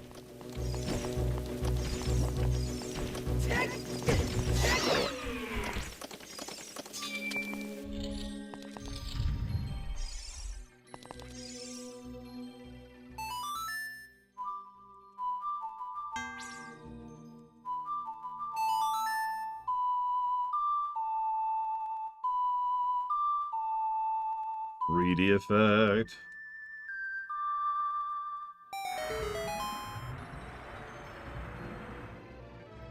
Well, shoot.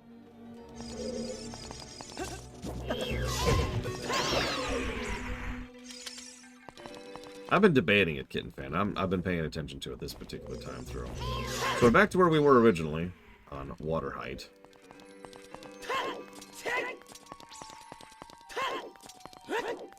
But the environment has changed slightly, and we have a couple of keys we didn't last time. But unfortunately, I just got Metroided. So thank you very, very much, Scott K-Bar.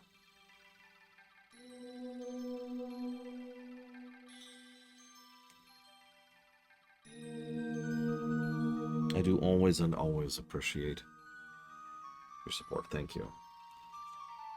And yeah, I was going to say, you probably want to put that towards the Dragon Quests. Give me one moment, please.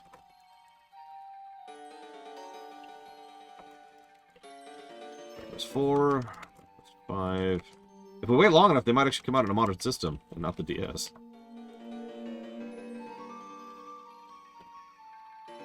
That'd be cool.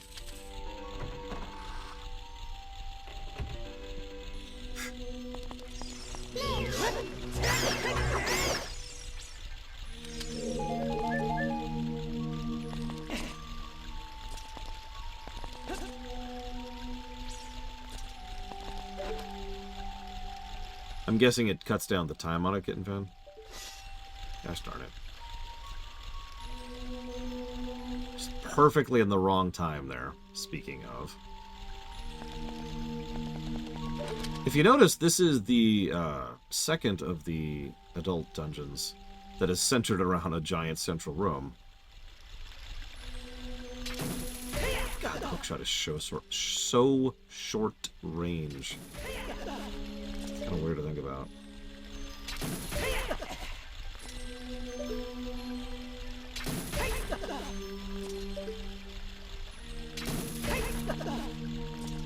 And there's our last key we need. How many of you have gotten to this spot and not had a key? Because that's pretty much the key spot right there. Hence the term, that one key. It's okay, I think we have everything. Knock on wood.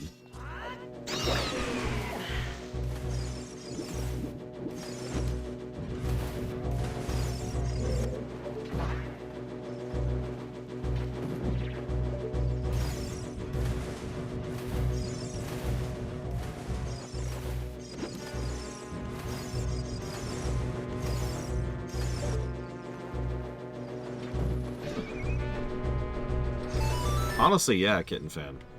Careful removal of, say, one locked door and just having a spare key in total would probably smooth over this dungeon substantially.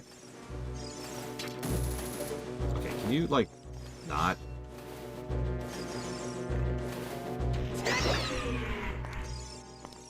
Part of my problem with this dungeon, and I know this is one of those things that most people won't agree with me with, I value a dungeon that values me and my time in how I operate.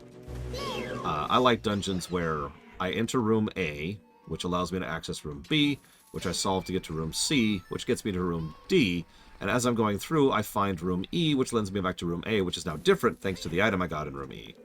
And then I go through room B a second time differently, and then I go through room C a second time differently, and there's the boss. This dungeon doesn't do that.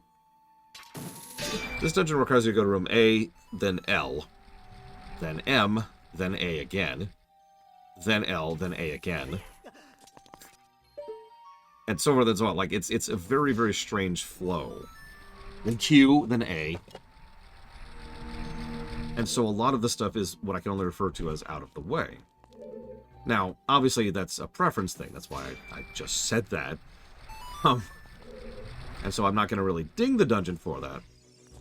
But I'm never going to enjoy a dungeon particularly like this, because this is just not an enjoyable kind of loop for me. Having to constantly roam around and retread the same ground over and over and over, looking for the one room I haven't been to yet. Having said that, I have seen some dungeons that do this concept and do a better job of it, so maybe it really is just an execution thing. I don't know. Speaking of execution things. So, notice we actually have a reflection here. Do you see that? And now the reflection's gone.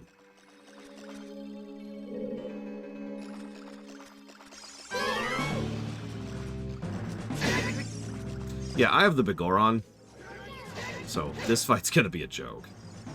But I'll show it off a little bit first.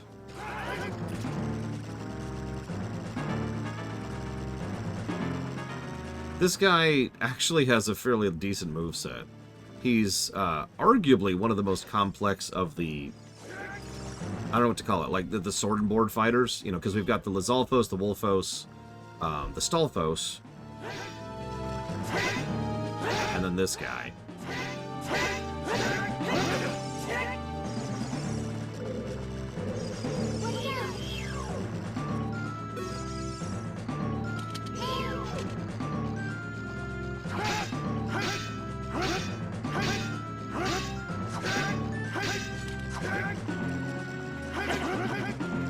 He can also get hyper-aggressive. He goes through different phases of attack. Someone explained the whole nature of how he's designed to me once. And the way they described it... Yeah, no kidding, dear matter. The way they described it to me is that he has multiple modes, which he moves in and out of depending on you. So, if you start doing X, he will switch to mode X. If you do start doing Y, he moves to mode Y. Stuff like that. The Bigoron bypasses most of his modes because the Bigoron has reach. So you do that lunging forward stab and it just goes past his shield. You do the sideways slash like that, and it just bypasses his block, right? And yeah, there's other things you can do too. There's actually a lot of strategies for this guy. Even if you have none of those cool because remember, we can get to this point without Bigorons and without Din's Fire. So if you're just fighting him normally, well, if you try to hit him with a normal stab when he's in defensive mode, he will actually jump on your sword and then do unavoidable damage to you. You can also use the hammer. It is very likely you have the hammer at this point, but still not a guarantee. You can do the water temple before the fire temple.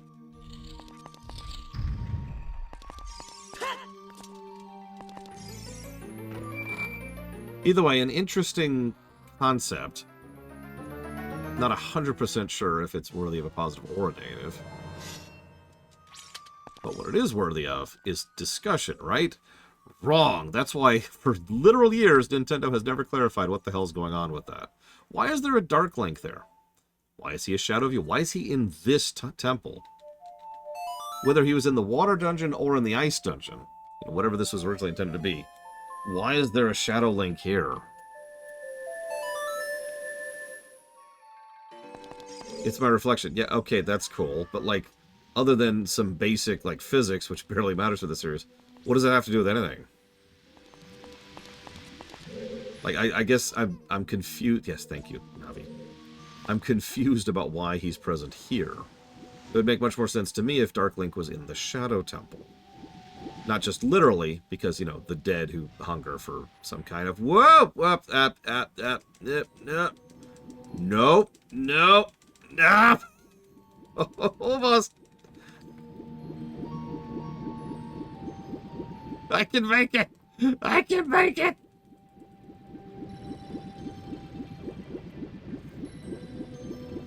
Damn it, I need to get it, like, over the ledge so I can actually have some movement. I give up. You win, you win.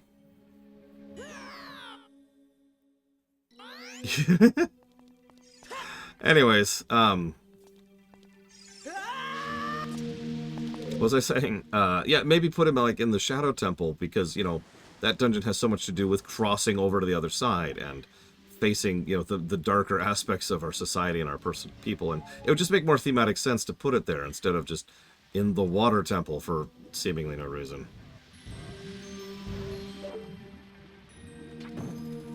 Or Spirit would also make a degree of sense. Hell, it would even make sense if he was in the Forest Temple, considering Link's own heritage and backstory. Instead he's in the Water Temple.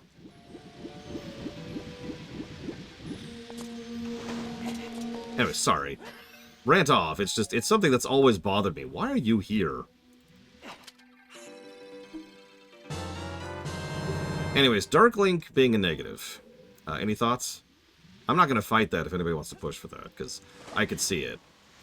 He's a fight that you can cheese, but that doesn't make it a good fight, right? In fact, the fact that it's one of the better solutions to fight that guy is with a cheese strat. Kind of says all it needs to, I think. God dang it, game.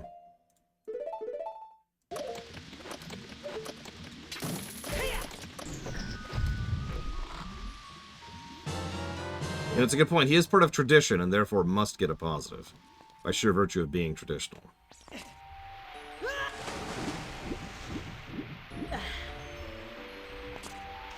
That sounds like a plus to story, not a plus to gameplay on Noble Name. Although, interestingly enough, I would disagree with the plus to story, too, because, like, what the hell is he doing here? Again, like, they don't do anything with him. He's just there.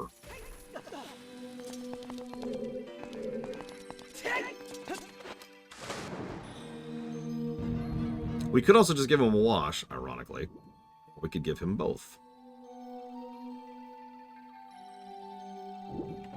Like, we actually have some options here.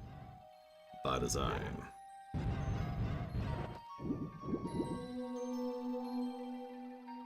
Yeah, why is the room an illusion? Never explained. Whoops, nope, I actually want it at mid-level.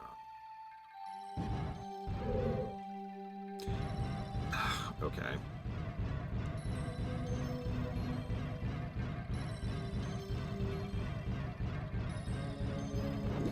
You know, if I'm being completely honest, I haven't fought him without one of the tools to cheese him in so long. I don't remember what you do if you walk in here with nothing. I'm sure there's a strat for it. I just legitimately don't remember it. It's been too long. By the time I've got to the water temple, I've usually had the big Oran sword for a while.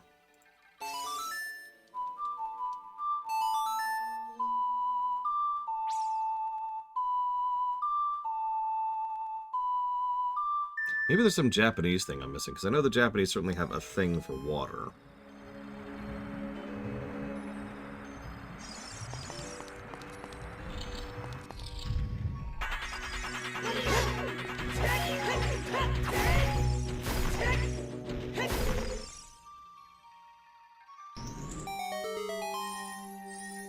Yeah, speaking of which, I sort of skipped this earlier, not really on purpose. I don't need this. The compass is much more useful.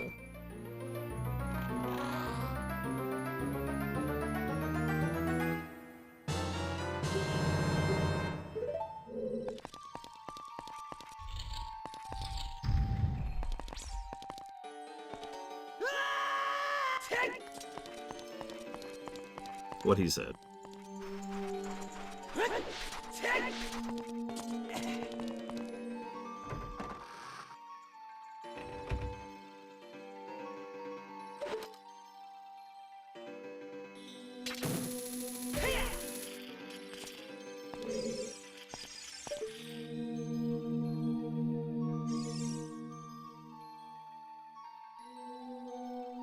Thought I heard a skill tool, huh? Now I'm questioning myself. Ah! Thought you could escape.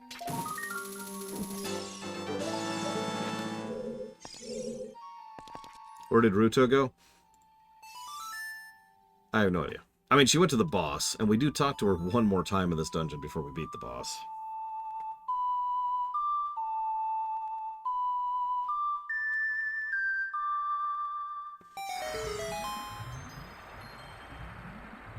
She is allergic to water. She's lost! That would actually make a lot of sense. She's just turned around.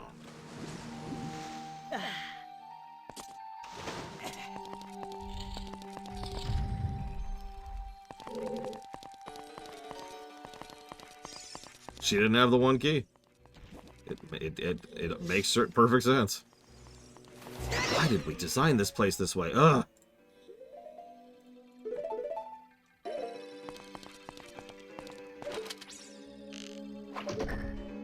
You want to hear something pathetic, Ross?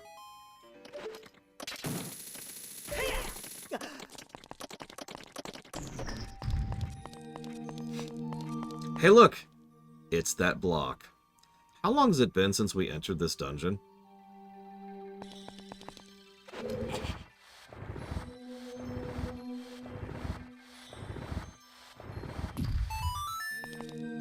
Yeah.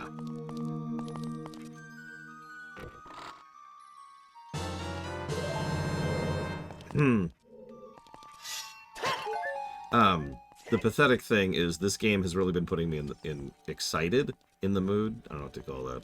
I've been getting really excited about playing Twilight. Shrug. Okay, so you should be able to... Oh, wrong one, excuse me.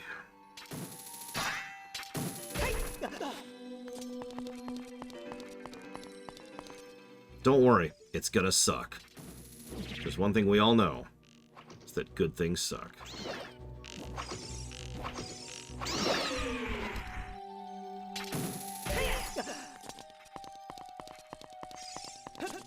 Oh, I know. That's... I know, Ross. Sorry, I shouldn't be so negative.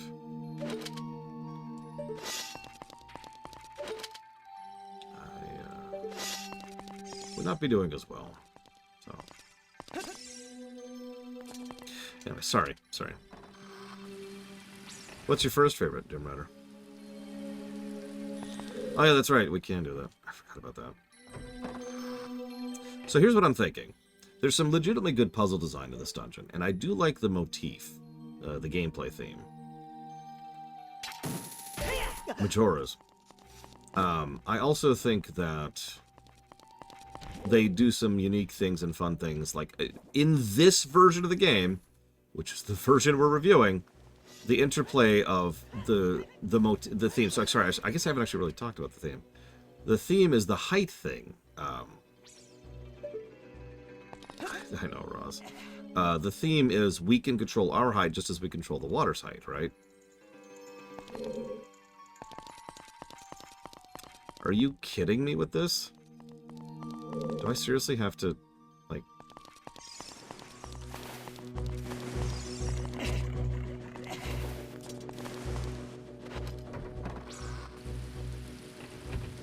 Yeah, the theme is elevation. Yeah, no, this is... I just...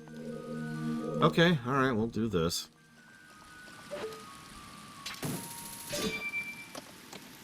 We're just gonna do this. It's just whatever. Knew that guy was coming. No, I know I have to raise the water level. I could have... It doesn't matter. Doesn't matter. We're here. We're here. So, good theme, right? Fun, interesting stuff. Cool. Then it has the block, the one key, of which there's several, some seconds and minutes problems, and multiple aspects of backtracking. It's really, really easy to get stuck in backtracking in this dungeon because it's pretty much designed around the concept. You are supposed to go back and forth through so many sections of this section, or this level over and over and over again.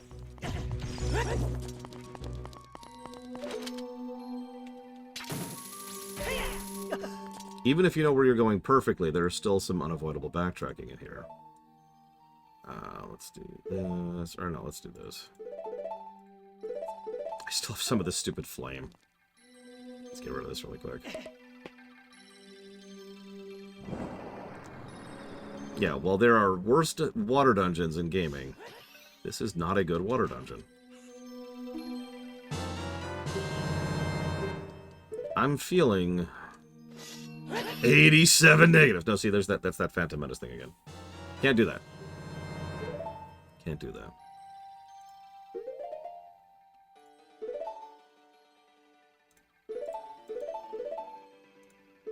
Labyrinth Zone.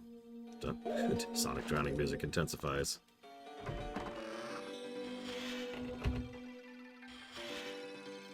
Right, I don't have the boss key yet.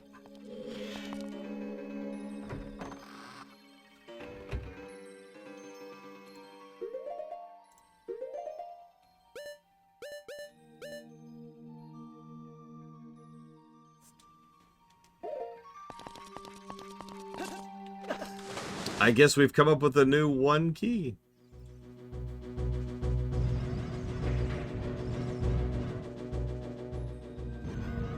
What's funny is I came in here earlier, but I couldn't do anything with it because I didn't have the long shot back then.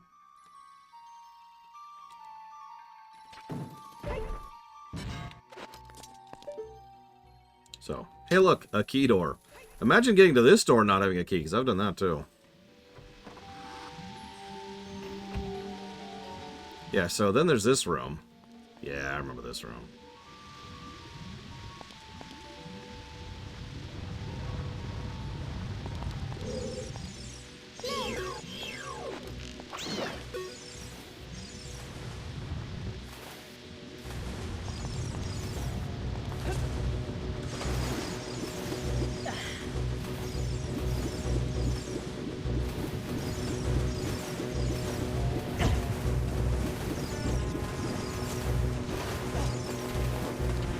Ready, Blue Fusion Volt.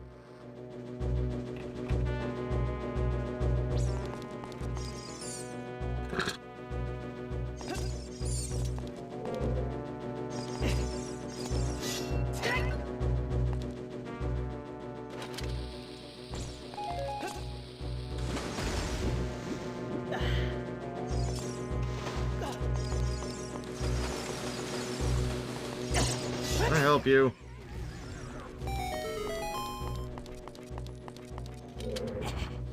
Speaking of puzzles that take longer to solve than they probably should. No. Nameless Baron. Other than doing the Master Quest version, which I don't think counts.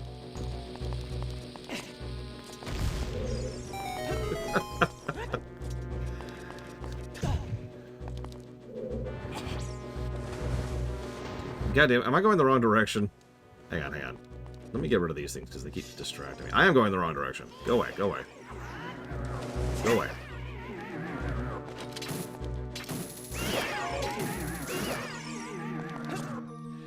That's doubly funny because no matter what, you pretty much have to do this puzzle twice anyways. Or rather, you have to go to one side, push until you can't, and then you have to go to the side, pull, and you get it. And yeah, this is why this dungeon is getting its own padding negative, is because even when you know exactly what you're doing, even when you know where you're going and how to do it and all that fun stuff, it still involves a lot of this. Then we go back around to the other side. Hang on, it gets better. Check this out, right? So we go over here. We pull it, but if you have a functioning brain, you can tell immediately we can't actually pull it all the way. So now we go back to the other side, which involves going to the water, swimming up, taking a moment to take a breath, getting back up to the side, then going over here so we can push it onto the switch.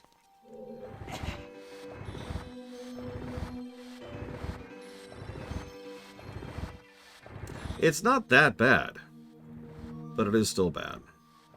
That's how that works.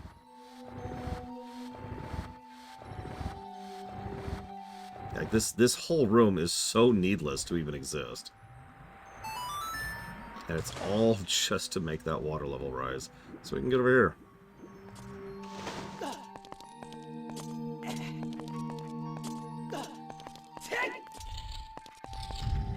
Alright, why does Jonah Jameson not like watching Star Wars with Spider-Man? Oh my god, I can't talk. I kept wanting to say Batman. Although, maybe he doesn't like seeing with Batman. Now, this is a more interesting puzzle. It's much shorter, it's timed, the enemies are good use, and it actually tests your agility for actually getting through quickly.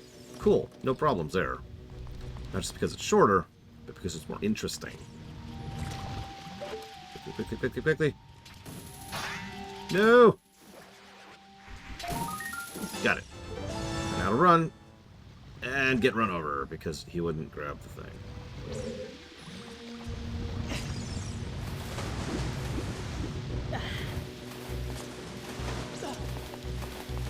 Okay, so I went the wrong way. So now I have to go back. I hate this dungeon. Like, all review aside, like, obviously I try not to let my personal bias get in the way of the review. But I hate this dungeon. It's such a waste of goddamn time. And every time I play the game, there's a part at which I just kind of put the game down. It's either right here or at the very next dungeon, which is the Shadow Temple.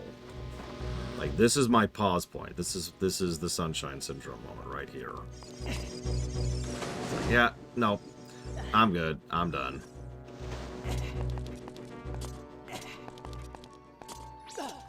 Sometimes I push through because, you know, I've got the Spirit Temple to look forward to, which I do like the Spirit Temple. Like a lot.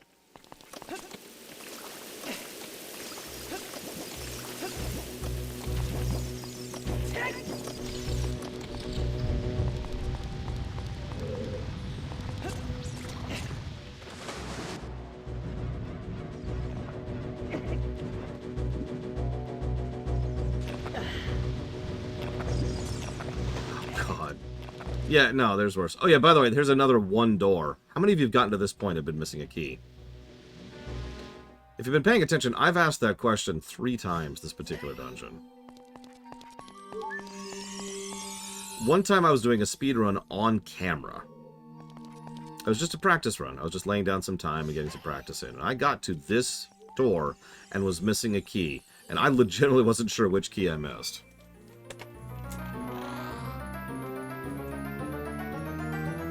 I did not know that bionic bump, but that is hysterical.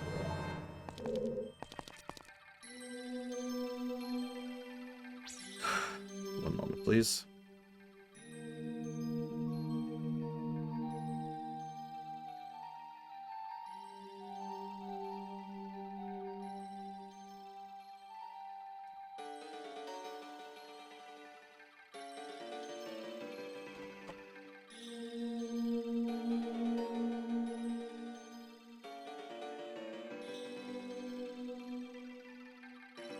Well, you see, Ross, it's the same reason why changing his shirt allows him to be on fire. You know, that's true, Lord Harriman. That's actually an interesting point. I stand by it, though. Sunshine Syndrome is a very, very, very, very common problem in game design. Don't worry, Shiny Toki, I won't spoil the fact that in the third boss fight of the new Elden Ring DLC, you actually have to fight Superman. Like, actual Superman. It's really cool. All you have to do is dodge his attacks. Because if he hits you at all, he kills you instantly. It doesn't matter what your health is, he just kills you. Now, I bet you most Dark Souls players would be like, sweet! Oko mode. He's also super fast, so you have 1 frame to do it every time he swings. Also, if he punches you, you die in real life. Get good!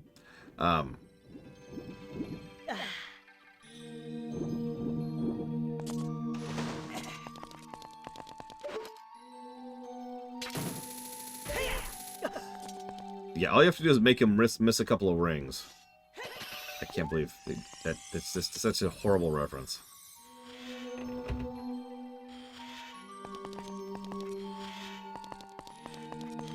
I will admit with a degree of pride, I beat Elden Ring, no cheats, every boss.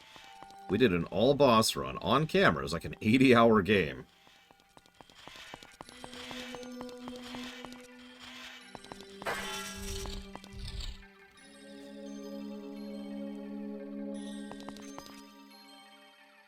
Look out. So, okay. This is... It's not obvious in the English version, but in Japanese it's very clear. This is Ruto talking. Look out. That's not ordinary water. This is the only hard evidence that Ruto is dead. But by all accounts, yeah, Ruto is dead. Because here's the boss room, and she's nowhere to be seen for some reason. Also, we have the Begoron sword, so this boss is going to be an absolute joke.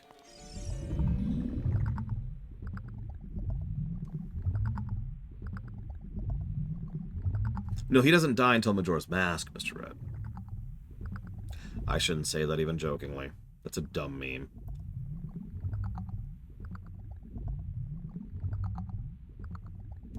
Yeah, also, I like how the water effect goes up with it to indicate the globule there.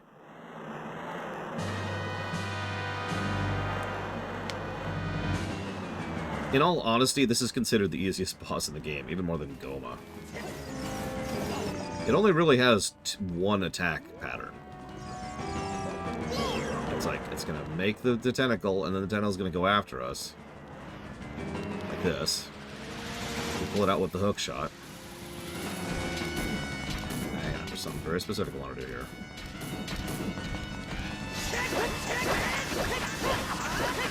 And that was the boss fight.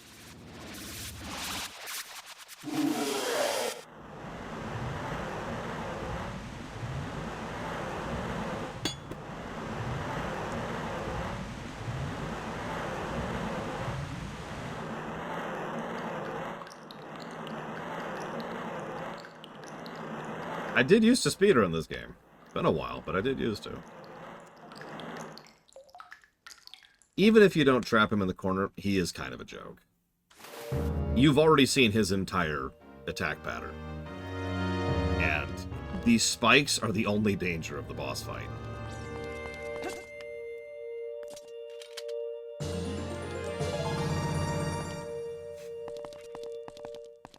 So let's go talk to our dead wife. Sorry.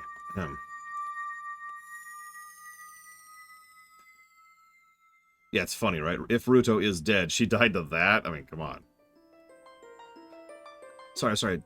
Dead fiance. Hadn't consummated yet.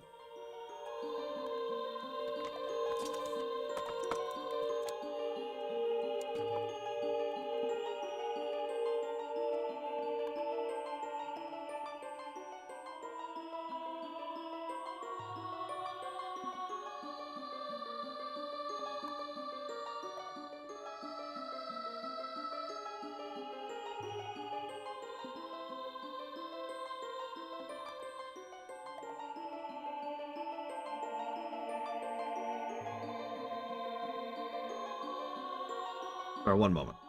Yeah, dirtbag. But it makes so much sense, right? We get there. It's like, dirtbag, if you had been a little faster, I might have lived. In fact, one could argue that this Link, I remind you, this is the same Link in Majora's Mask, might be going through some stuff as a result of having been just a little bit too late at least 3 times that we know of. And as a result, people he cared about died. Oh, no, that's an interesting idea, Kitten Fan.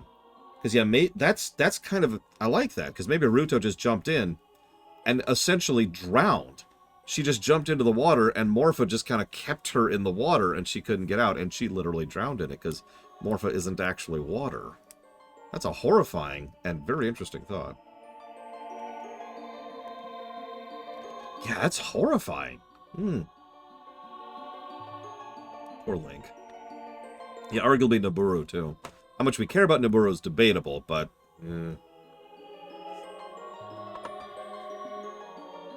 How did Darunia die? Well, there was this dragon.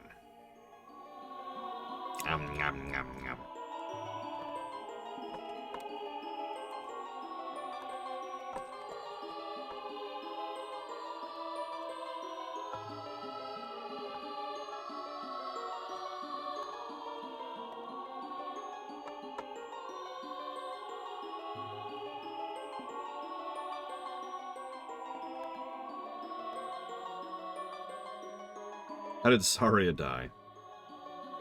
That's a really good question. There's a lot of really awful answers to that, but if I'm being completely honest, and this is really mean, but I like the idea, as horrible as it sounds, that Saria showed up, found those 2 Wolfos right at the entrance, and that was it. She's not a combatant. She has no weapon. She has nothing.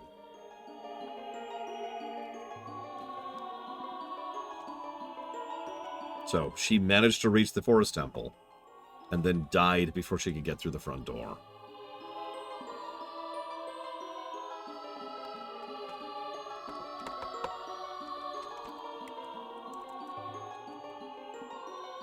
She can disappear, but what happens when she gets to that very first locked door?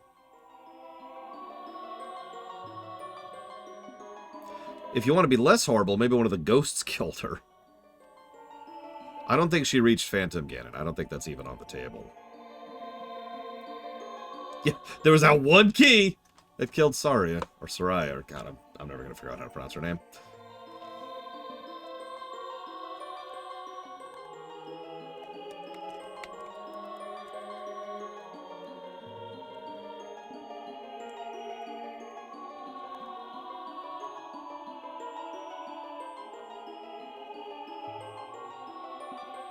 It is possible she's alive, to be honest. It is possible that she just entered the Forest Temple, realized she was completely outclassed, and then just hid.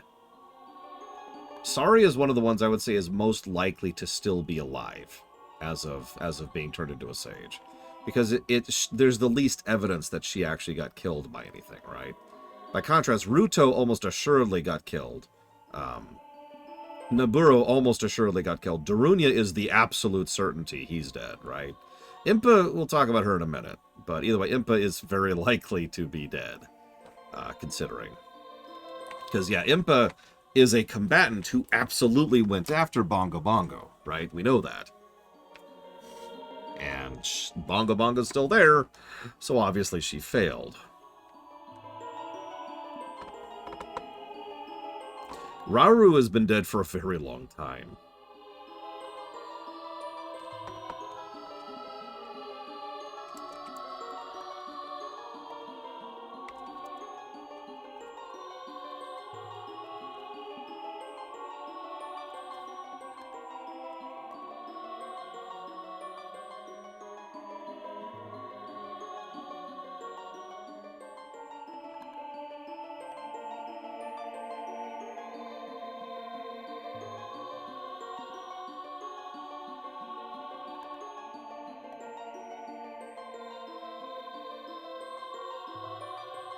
Okay.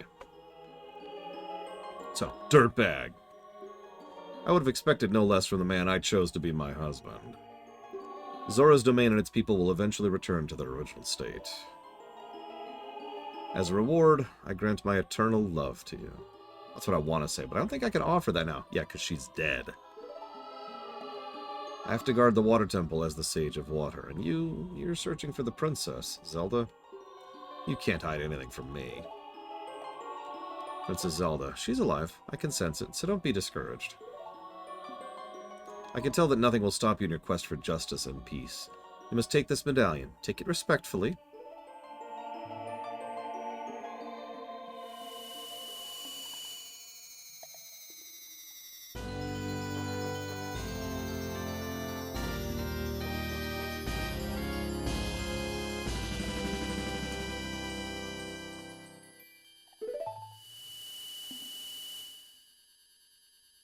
If you see Sheik, give him my thanks, okay?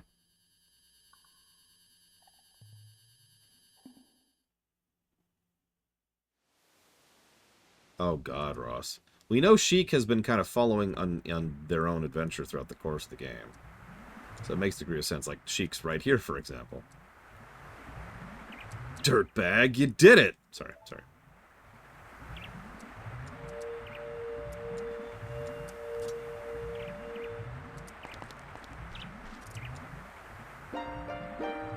Ruto wanted to thank me. Let me see. We have to return peace to Hyrule for her sake, too, don't we? Look at that, dirtbag. Together, you and Princess Ruto destroyed that evil monster. Once again, the lake is filled with pure water. All is as it was here.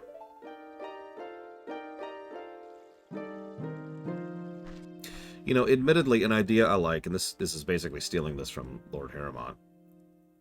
What if Ruto drowned in Morpha? But while she did it, she weakened Morpha, so that we could actually kill it. I mean, Morpha is pretty much the easiest boss in this entire game. He is an absolute joke.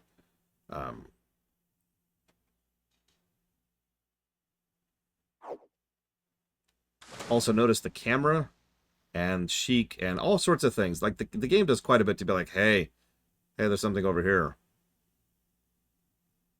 I mean, look at the camera angle it leaves us at. Speaking of which, we're just going to do this quickly. I know what I'm doing, so we're just going to do it.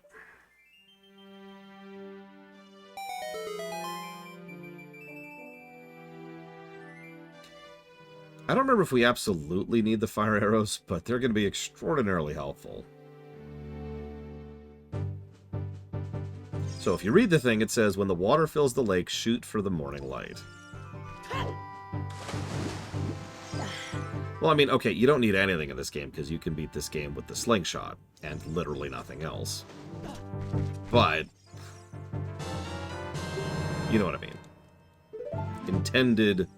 Intended mandatory is the term there. You absolutely don't need the ice arrows. Unless you're in Master Quest.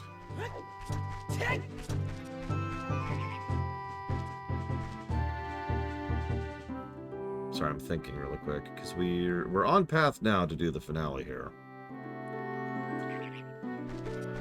We could do fishing. We could also kill ourselves. Oh, sorry.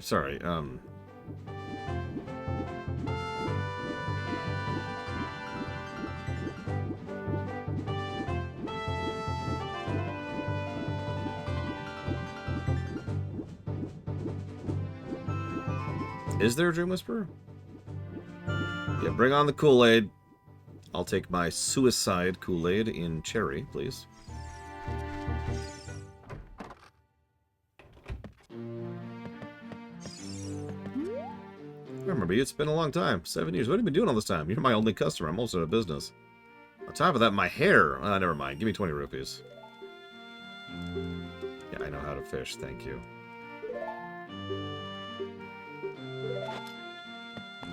So now he's got a hat.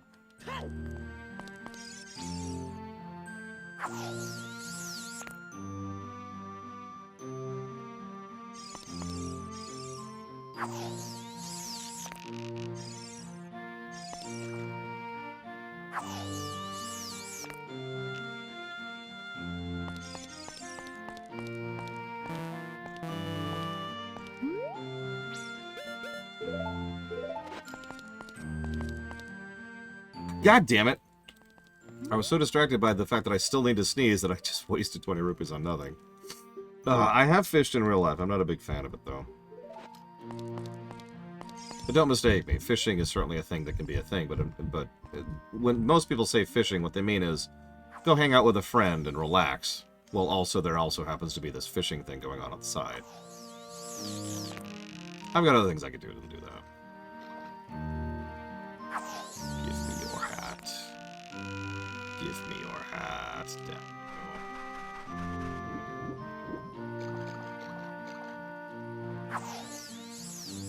Oh, come on. Also, yeah, he has no legs. I think people pointed that out last time, but whatever. Fine, whatever. You get to keep your hat this time, Baldy.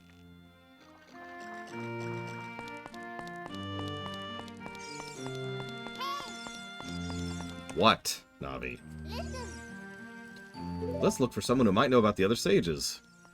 That is the greatest hint you have ever given me, Navi.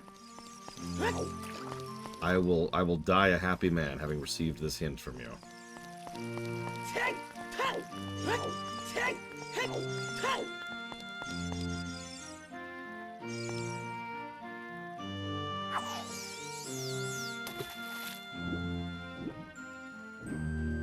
Oh, there it is.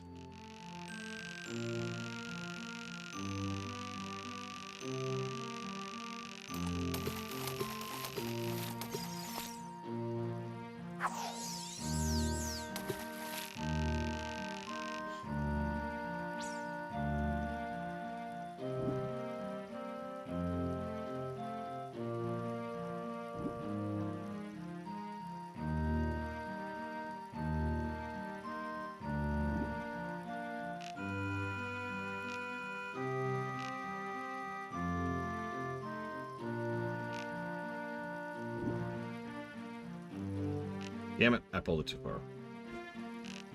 Oh, maybe not, maybe not.